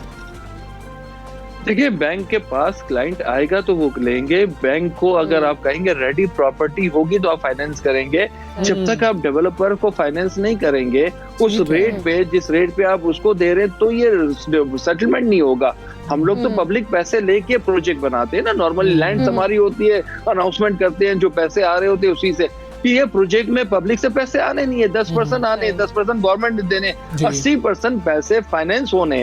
तो उसको अगर आप लॉन्ग टर्म ऐसा कोई डिजाइन नहीं करेंगे जिसमें कम इंटरेस्ट हो, इसलिए कि अल्टीमेटली वो कॉस्ट उस फ्लैट पे जानी है, तो उसको भी तो आपको डिजाइन करना पड़ेगा। ऐसा ना हो कि वो लोग कब आएंगे आपके पास, मैं कब जाऊंगा काम करने, जब मुझे कोई डर नहीं होगा और मैं ये नहीं समझूंगा कि मैं वो प्रोजेक्ट नहीं कर सकूंगा। मैं जब ये समझूंगा उस प्रोजेक्ट में मुझे डर लग रहा है तो मैं नहीं करूंगा वो, इसलिए कि वो लायबिलिटी मैं कैसे ले लूंगा, फिर गवर्नमेंट के इश्यूज भी अलग आएंगे, आपको पता है। और फिर फाइनेंस बैंक से एक दफा आपने ले लिया तो आपके सर्वाइवल नहीं है ना, इतने बड़े पैसे हैं, कहीं 10 अरब है, कहीं 20 अरब है, तो तब जाके ये प्रोजेक्ट 10,000 अपार्टमेंट कंप्लीट होंगे। ठीक है मोहसिन शेखानी साहब, ये भी बताइएगा कि एक हाउसिंग स्कीम की प्लानिंग और उस स्कीम को अमली जामा पहनाने के हवाले से कहा जाता है कि एनओसी लेने के लिए तकरीबन 3 साल का वक्त लगता है। क्या ये दुरुस्त बात है? इसको कैसे कम किया जा सकता है और अगर कम किया जाए तो फ़ायदा क्या होगा? देखिए, ये 3 साल का वक्त लगना नहीं चाहिए, ये ब्यूरोक्रेसी की वजह से और जो डिपार्टमेंट है उनकी वजह से लगता है। आपको डिजिटलाइजेशन करना पड़ेगा, ऑटोमेशन पे जाना पड़ेगा, आपको सिस्टम को क्रिएट करना पड़ेगा। जब तक आप सिस्टम क्रिएट नहीं करेंगे, ये अप्रूवल आपकी मैं समझता हूँ कि 1 महीने में हो सकती है, अगर गवर्नमेंट चाहे पॉलिसीज बना दे, ऑनलाइन हम सबमिशन ले, ऑनलाइन इन चीजों को अप्रूव कर दे और ये डिफरेंट महकमों में ना जाती रहे, सब महकमों को एक जगह बिठा ले, तो मैं समझता हूँ ये पर में अप्रूवल हो जाएंगे और ज्यादा से ज्यादा प्रोजेक्ट आ सकते हैं। बिल्कुल ठीक है, अगर डिजिटल कर दिया जाए सारे मामले को तो ये टाइम कम लगेगा और इसके अंदर आसानी भी बहुत हो जाएगी और जो प्रोसेस है वो बहुत ज़्यादा शफाफ भी हो जाएगा। मोहसिन शेखानी साहब, बहुत शुक्रिया, आप सुबह सवेरे पाकिस्तान से आप बात कर रहे थे। अगर हम घर की बात करें तो ये आम आदमी का एक मसला है, हर आम आदमी या हर शख्स ये चाहता है कि मेरी अपनी छत हो। उसके लिए अगर ये कुछ मसाइल आ रहे हैं और जब ये पब्लिक प्राइवेट पार्टनरशिप के थ्रू मामलात होने हैं तो इन चीज़ों को भी देखना चाहिए, जिस वजह से अभी ये लोग परेशान नजर आ रहे हैं कि हम किस तरह से हाथ डालें। हमें लग रहा है कि हमें खुद ही बहुत नुकसान हो जाएगा। बिल्कुल ऐसे, लेकिन हम उम्मीद करते हैं जल्द से जल्द इस पर काम किया जाए ताकि आम आदमी तक जो है ना अपनी जो छत का ख्वाब है वो पूरा हो जाए। हमें आप पे ब्रेक लेनी है, कहीं मत जाइएगा, देखते रहिए सुबह सवेरे पाकिस्तान।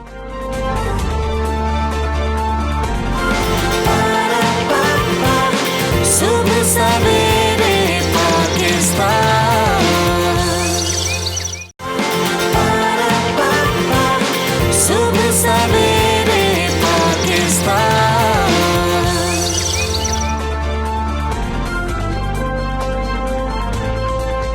वेलकम बैक टू सुबह सवेरे पाकिस्तान। और अब कुछ बात करते हैं बलूचिस्तान की पॉलिटिक्स की भी, क्योंकि बलूचिस्तान में हुकूमत और अपोजिशन अराकीन के दरमियान कशीदगी जो है वो ख़त्म नहीं हुई है और FIR के खात्मे के मामले पर डेडलॉक अभी भी बरकरार है। हाँ जी, गुज़श्ता कई रोज़ से बलूचिस्तान असम्बली के अपोजिशन लीडर समेत 14 अरकान थाना बिजली रोड में मौजूद हैं और बिजली घर थाने में प्रेस कॉन्फ्रेंस उन्होंने की। अपोजिशन लीडर मलिक सिकंदर का कहना है कि हस्बे वादा मुकदमा वापस नहीं लिया गया, अब हुकूमत से मुज़ाकरात हम नहीं बिल्कुल करेंगे। उन्होंने ये भी कहा है कि सूबे के अवाम हुकूक से महरूम है, बलूचिस्तान का बजट गैर आइनी और गैर कानूनी है, बजट में गैर मुंतखब अफराद को नवाजा जा रहा है, जबकि वज़ीर आला जाम कमाल कहते हैं कि होश की नाहुन ले। हाँ जी, और दूसरी जानिब बलूचिस्तान हुकूमत के तर्जुमान लियाकत चवानी साहब का कहना है कि अपोजिशन के खिलाफ कानून के तहत FIR दर्ज हुई थी जो कानून के मुताबिक ही वापस हो सकती है। लियाकत चवानी साहब ने कहा है कि अपोजिशन ने असम्बली पर हमला किया और इसका तकद्दुस पामाल किया। बिल्कुल, इसके साथ साथ अपोजिशन उन्होंने कहा कि इनफरादी तौर पर फंड्स मांग रही थी जो कि गैर कानूनी था, इसीलिए सारी सिचुएशन जो पैदा हुई है। इस पर हम बात कर लेते हैं। तर्जुमान बलूचिस्तान हुकूमत लियाकत शहवानी साहब हमारे साथ हैं। अस्सलाम वालेकुम, गुड मॉर्निंग। लियाकत साहब, बजट इजलास में हंगामा आराई के बाद हम देखते हैं कि अपोजिशन के खिलाफ FIR वापस ना लेकर हुकूमत क्या अपोजिशन से सियासी इंतकाम नहीं ले रही? देखिए, बलूचिस्तान हुकूमत सियासी इंतकाम और ये इस्तिलाह इंतकाम, इस पे हमारा कोई भी न यकीन है, न ऐसे इस्तिलाहत पे हम यकीन रखते हैं। हमारा इस्तिलाह है सियासी मुफाहमत, तरक्की, खुशहाली, आवाम के वसी तर मुफादात में एफर्ट्स पुट करना, एनर्जी पुट करना। अगर इंतकाम ही की बात है तो 3 सालों में आज तक किसी अपोजिशन रुकन ने ऐसा गिला शिकवा क्यों नहीं किया? किसी ने ऐसा गिला शिकवा नहीं किया।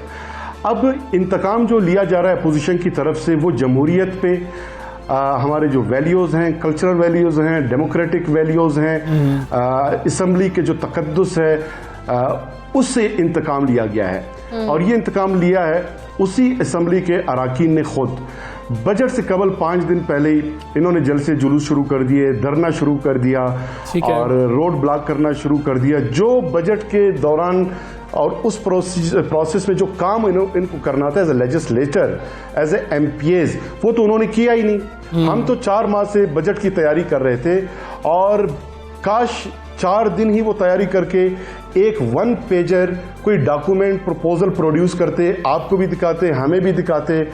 और शैडो बजट का तो मैं कह के थक गया हूँ, उस पे इन्होंने ना पहले ही रिस्पॉन्ड किया ना आज करेंगे, क्योंकि बजट साजी के अमल में ये संजीदा थे ही नहीं। अगर संजीदा होते तो एक शैडो बजट अपना पेश करते। ठीक है, तो ये जो इस्तिलाह है इंतकाम का, मैं समझता हूँ कि अपोजिशन हुकूमत की जो कारकर्दगी है, जो डेवलपमेंट है, जो वज़ीर आला बलूचिस्तान जाम कमाल साहब का विजन है, जिसके तहत आवाम बलूचिस्तान गवर्नमेंट के साथ जुड़ गए हैं और अपोजिशन को अपनी कॉन्स्टिट्यूएंसीज, अपनी सियासत खतरे में नजर आ रही है, तो ये गवर्नमेंट से उस तरक्याती अमल और खुशहाली के अगेंस्ट। लियाकत चवानी साहब, ये बताइएगा, अगर अपोजिशन रहनुमा को छोड़ा ही नहीं जाता है तो क्या बलूचिस्तान में सियासी हिजान आप नहीं समझते कि बढ़ेगा? जबकि सूबे को तो इस वक्त साजगार माहौल की ज़रूरत भी है। हल क्या निकलेगा इसका?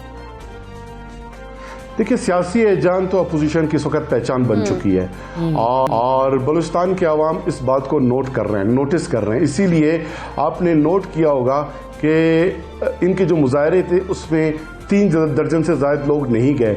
अलगर्ज के असम्बली इजलास के दिन जो है अपने वर्कर्स को इन्होंने वहाँ पे वाफिर मिकदार में प्लान के तहत, मनसूबाबंदी के तहत वहाँ पर इन्होंने लाया।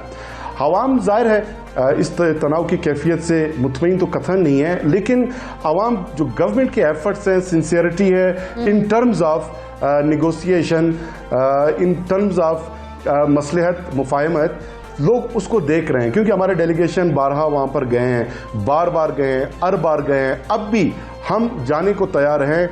हमारी तरफ से हमने नहीं कहा कि हमने ये दरवाजे बंद कर दिए हैं। हमारे जो गवर्नमेंट के दरवाजे हैं किसी भी निगोसिएशन के लिए हम तैयार हैं और ख़ुद भी उनके पास हम जाएंगे, बार बार जाएंगे। हमारे मोअज़्ज़िज़ अरकान असम्बली हैं, देयर लेजिस्लेचर, आवाम ने उनको वोट दिया है, लेकिन उनके मुतालबात जो है वो आती के दान दिखाने के कुछ और खाने के कुछ और हैं। मीडिया से जब वो मुखातिब होते हैं वो कहते हैं कि बजट प्रोसेस में हमारे हल्कों को नज़रअंदाज किया गया है, लेकिन चाहते हैं कि उनके डिस्पोजल पे फंड्स रखे जाएं ताकि अपनी मनमानी के तहत उसको खर्च कर सकें। एक तरफ ये कहते रहे कि हमारे हल्कों में काम नहीं हुआ, दूसरी तरफ कहते हैं कि उनके हल्कों में उनके आइडेंटिफिकेशन के बगैर गवर्नमेंट बहुत सारा काम कर रही है। और इन्हीं के जमात की एक खातून एमपीए ने परसों मीडिया टॉक में वो सारा आश्कार कर दिया है। जो बजट उनको पहले हमने एलोकेट करके दिया, जो आइडेंटिफिकेशन पे उनके स्कीमात दिए, वो भी जिस हल्के में वो खातून एमपीए ने कहा कि मैंने आइडेंटिफाई किया वहाँ पर इन्होंने नहीं दी है, बल्कि मनमानी करके किसी और उसको ज़िले में मुंतकिल कर दिया। तो इनके जो कॉल ऑफ फेल में तजाद है वो इनके अपने ही अल्फाज से, अपनी जो प्रैक्टिस है उससे आश्कार है। आखिर में अगेन मैं ये कहूँगा कि हमारे तरफ से हम कि बलूचिस्तान के अवाम की खुशहाली तरक्की के लिए काम हो। अच्छा लियाकत साहब, जिस तरह से हम देखते हैं कि ऑपोजिशन तो सूबे को ब्लॉक करने की बातें कर रही है, तो मुमकिन है जो एहतजाज की कॉल दी जा रही है इससे हुकूमत मजीद सख्ती से निपटेगी ऑपोजिशन के साथ?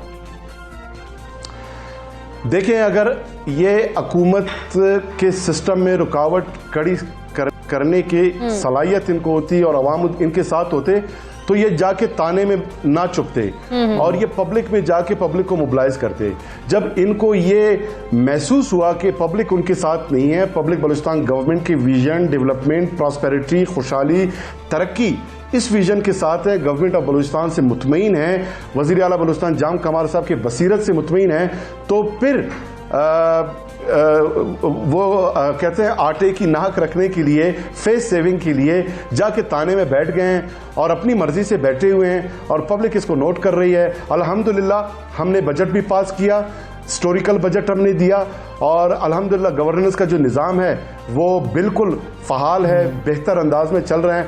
आज की तारीख में आप बताएं कि कहाँ पे, किस जगह पे कोई गवर्नेंस के निज़ाम में कोई रुकावट आप महसूस कर रहे होंगे या जो हुकूमती मशीनरी है कहीं से वो डिस्टर्ब है। मैं ये समझता हूँ कि हम इसलिए इस हवाले से कॉन्फिडेंट हैं कि बलूचिस्तान अवामी पार्टी है, बलूचिस्तान अवामी पार्टी के जो कोलिशन पार्टनर्स हैं वो ऐसा तरीके से हम गवर्नमेंट चला रहे हैं और ये सारे जो कोलिशन पार्टनर्स हैं अवाम से वोट लेकर आए हैं, अवाम से सपोर्ट लेकर आए हैं और अवाम के सपोर्ट के तहत ये काम कर रहे हैं, खिदमत कर रहे हैं। अवाम जो है अब बलूचिस्तान का बाशऊर हो चुका है। माजी के जो पॉलिटिकल लोगों का माइंड सेट था वो वक्त के साथ साथ बदल चुका है, सोशल मीडिया ने बदल दिया है। अब लोग जो है डेवलपमेंट मांगते हैं, काम मांगते हैं, डिलीवरी ऑन प्रॉमिसेस मांगते हैं। जो हम कर रहे हैं, लोग हमारे साथ हैं। ये ताने में बैठते हैं, इनकी खुशी, ताने से निकलते हैं इनकी खुशी।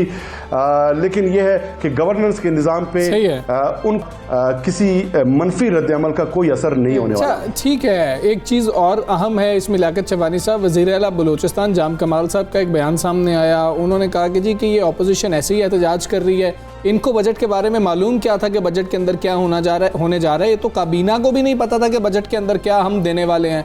तो क्या काबीना को वाकई इल्म नहीं था कि बजट में क्या है? बजट कहीं और से बनकर आ रहा था, सिर्फ पेश किया जाना था। गुज़िश्ता 4-5 माह से जो है ये कई घंटे डेली बेसिस पे चीफ मिनिस्टर साहब, हमारे सेक्रेटरी फाइनेंस, हमारे P&D डिपार्टमेंट, ACS और चूंकि तमाम डिपार्टमेंट्स इसमें इन्वॉल्व होते हैं, वज़ीर आला साहब का जो आउट ऑफ द कंटेक्स्ट उसे बयान किया गया, वो भी जाहिर है कि हमारी अपोजिशन का एक प्रोपेगेंडा उस पर उन्होंने एक मुहिम चलाया।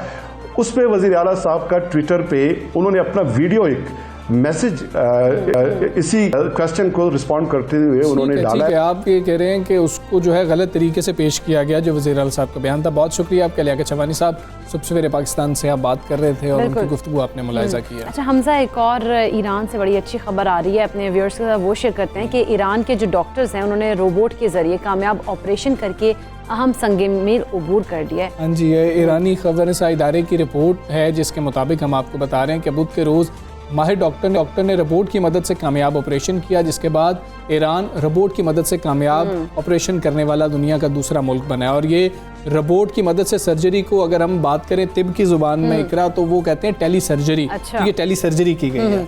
अच्छा, इसमें एक जो माहिर डॉक्टर थे उन्होंने ये भी कहा है कि रोबोट को हिदायत देता है वो, और फिर उसके बाद उन पर ही अमल किया जाता है। ये मॉनिटर के जरिए हो रहा होता है, उस पर अमल किया जा रहा होता है, ये मॉनिटर के जरिए हो रहा होता है, हिदायत दी जा रही होती है और फिर रोबोट जो वो डॉक्टर हिदायत दे रहे होते हैं वो उसी तरह से वो सर्जरी करते हैं। और अस्पताल में होने वाले ऑपरेशन में डॉक्टर मरीज से 7 किलोमीटर के फासले पर था। इतनी ज़बरदस्त एक हमारे सामने ईरान से खबर आई है जिसमें उन्होंने कहा कि स्क्रीन को देखते हुए रोबोट ऑपरेट जो है वो करता है और फिर ये कामयाबी जो है वो हासिल हो जाती है, वो सर्जरी जो है अपनी कंप्लीट कर लेता है। सक्सेसफुल सर्जरी बिल्कुल ऐसी। और ईरानी डॉक्टर्स ने आजमाइश के लिए सबसे पहले ये जो रोबोटिक सर्जरी है, अब आप लोग ये भी सोच रहे होंगे कि जी कि ये कैसे किसी इंसान के ऊपर तजुर्बा किया जा सकता है, तो इंसान पर तजुर्बा ये नहीं किया गया। ये रोबोटिक सर्जरी के लिए एक कुत्ते का इंतखाब किया गया था जिसके पेट को चीरा गया और उसमें से रसौली निकाली गई थी और ये उसके ऊपर एक जो है किया गया तजुर्बा। और ईरान के खबर इदारे ने यह भी बताया इस हवाले से और कि हमने एक वीडियो भी जारी कर दी गई है जिसमें ऑपरेशन का अमल और डॉक्टर्स को रोबोट ऑपरेट करते देखा जा सकता है, किस तरह से मॉनिटर के जरिए रोबोट को बताया जा रहा है कि जी क्या ये करना है, रोबोट बिल्कुल वैसे ही करना है। बिल्कुल ऐसे ही है। और जो हमजा उनका वो प्रेस टीवी उन्होंने कहा कि रोबोट को सिस्टम से जोड़ने के लिए एक मोबाइल कंपनी ने अपनी खिदमात भी फराहम की थी। और यहाँ पर आपको बताते चलें कि इससे कबल जो है अमेरिका वो दुनिया का वाहिद मुल्क था जिसने रोबोट के जरिए जो है वो सर्जरी की थी और वो भी सक्सेसफुल थी और ये भी सक्सेसफुल है। ईरान दूसरे नंबर पर है। बिल्कुल ऐसे ही। आप देखें 7 किलोमीटर का फासला हो वहाँ से। अच्छा अभी ना ये भी एक चीज़ है ना कि हम आर्टिफिशियल इंटेलिजेंस की भी बात कर रहे होते हैं, तो डॉक्टर्स की जरूरत क्या रहेगी? जैसे हम देखते हैं कि जी वो एक न्यूज़ कास्टर भी जो था, रोबोट न्यूज़ कास्टर वो भी सामने आई थी कि जी कि वो खबरें पढ़ रही है, तो फिर ज़रूरत क्या होगी? लेकिन अभी इसके अंदर डॉक्टर की जानिब से ही थोड़ी इंस्ट्रक्शंस दी जा रही थी। अभी खुद से जो है रोबोट ने ये नहीं किया, उसको इंस्ट्रक्शन दी जा रही थी और बिल्कुल उसको फॉलो करते हुए रोबोट ने सर्जरी कर दी। सक्सेसफुल एक सर्जरी की है।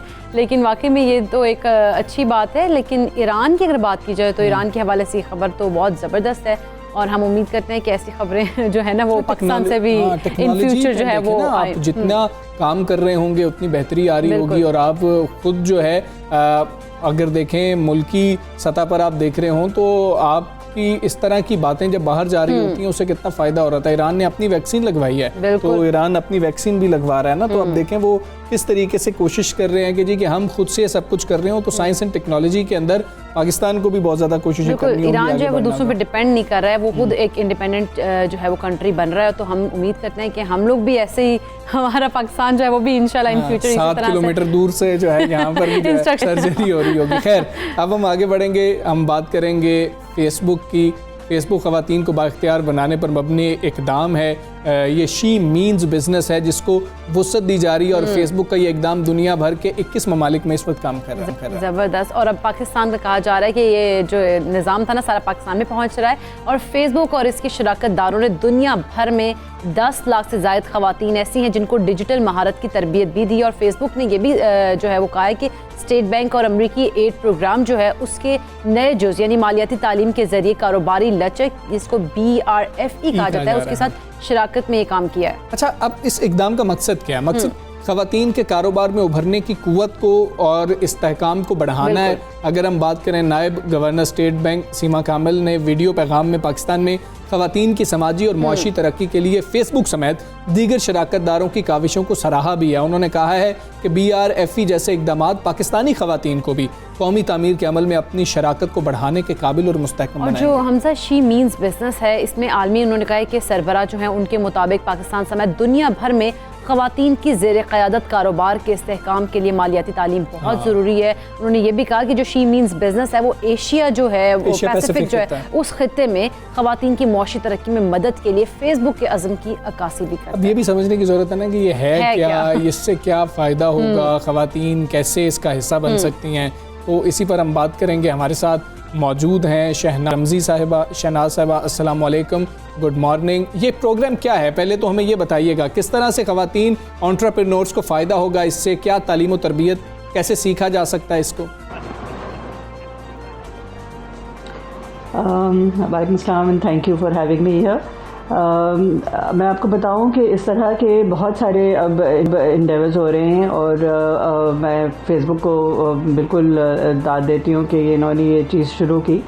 इससे ख़वातीन को और ख़ास तौर पे जो नॉट जस्ट ख़वातीन जो यंग हैं और जो बिज़नेस एंटर करना चाह रही हैं, बट मेरी तरह विमेन ऑल्सो जो बिज़नेस में हैं काफ़ी सालों से, उनको भी बहुत फ़ायदा पहुंच रहा है इस तरह की इंडेवर से, क्योंकि इसमें वो लोग कोर्सेज दे रहे हैं, ट्रेन कर रहे हैं औरतों को कि डिजिटली वो किस तरह उसको आगे लेकर चलें अपने बिजनेसेस को। और आपको पता है आजकल कोविड के ज़माने में हर चीज़ जो है वो ऑनलाइन होती चली जा रही है, तो बिजनेसेस को डिजिटल अगर आपको पता हो कि उसको किस तरह हैंडल करें, किस तरह उसको आगे लेके चलें, तो बहुत फ़ायदा है। आपको घर बैठे ही ख़वातीन अपना बिजनेस चला सकती हैं।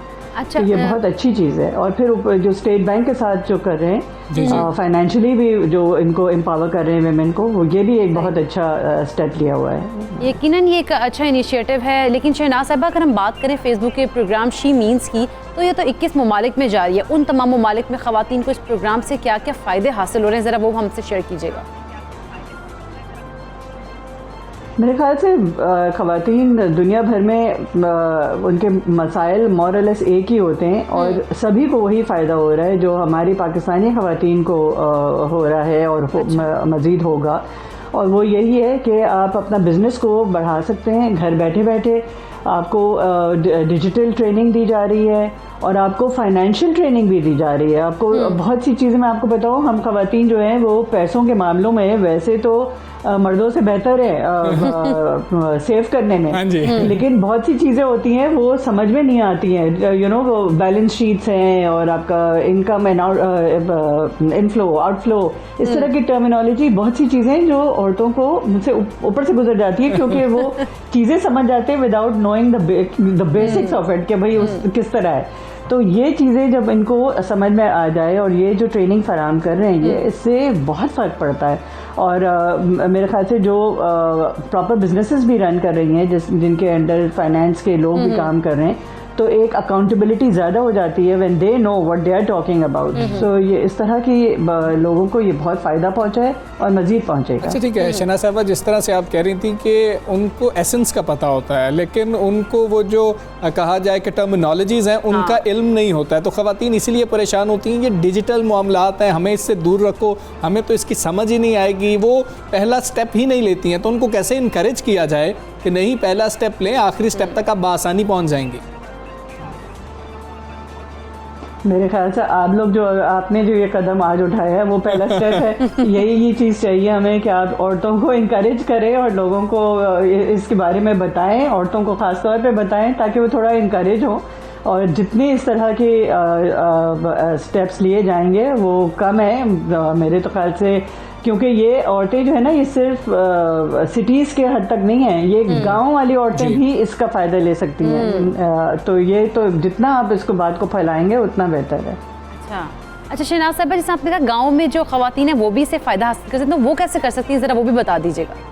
मतलब उनको तो बिजनेस की भी शायद समझ नहीं आ रही होगी कि हम क्या बिजनेस करें, हम कैसे कमा सकती हैं, हम क्या कर सकते हैं। अगर हम देख लें फेसबुक के ऊपर ये जो शी मीन्स है, इसके थ्रू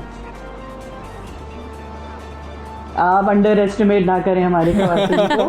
हमारी ख़वातीन जो है वो अगर बताऊं, क्योंकि मेरा तो फर्स्ट हैंड एक्सपीरियंस है इनके साथ काम करने का। हमने मकली में काम किया है इन औरतों के साथ, और इंटीरियर सिंध में काम किया है इन औरतों के साथ, और उनको हमने ट्रेनिंग दी है। ये औरतें जो पहले भीख मांगती थी अपने लिविंग के लिए, मैं आपको बताऊं, ये सारी औरतें भीख मांगती थी जो मकली में थी, और आज इनके पास बैंक अकाउंट है और गाड़ी है।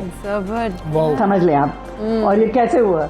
नहीं, ये जिनके पास, ये आप इनको ट्रेनिंग फराहम करें। सही जी, ठीक है। ये जिनके पास है उनकी कोई हमारे साथ आप शेयर करें ना, ताकि बाकी खवातीन जो खुद को अंडर एस्टिमेट करके बैठी हैं, हम नहीं अंडर एस्टिमेट कर रहे, हम तो उनको बता रहे हैं कि आप खुद को अंडर एस्टिमेट करके बैठी हैं, आप लोग बहुत पोटेंशियल है। कोई ऐसी चीज शेयर करें कि जिससे वो मोटिवेट हों। बिल्कुल। अच्छा, अगर वो कर सकती हैं, मकली की खवातीन कर सकती हैं, तो हम क्यों नहीं कर सकते?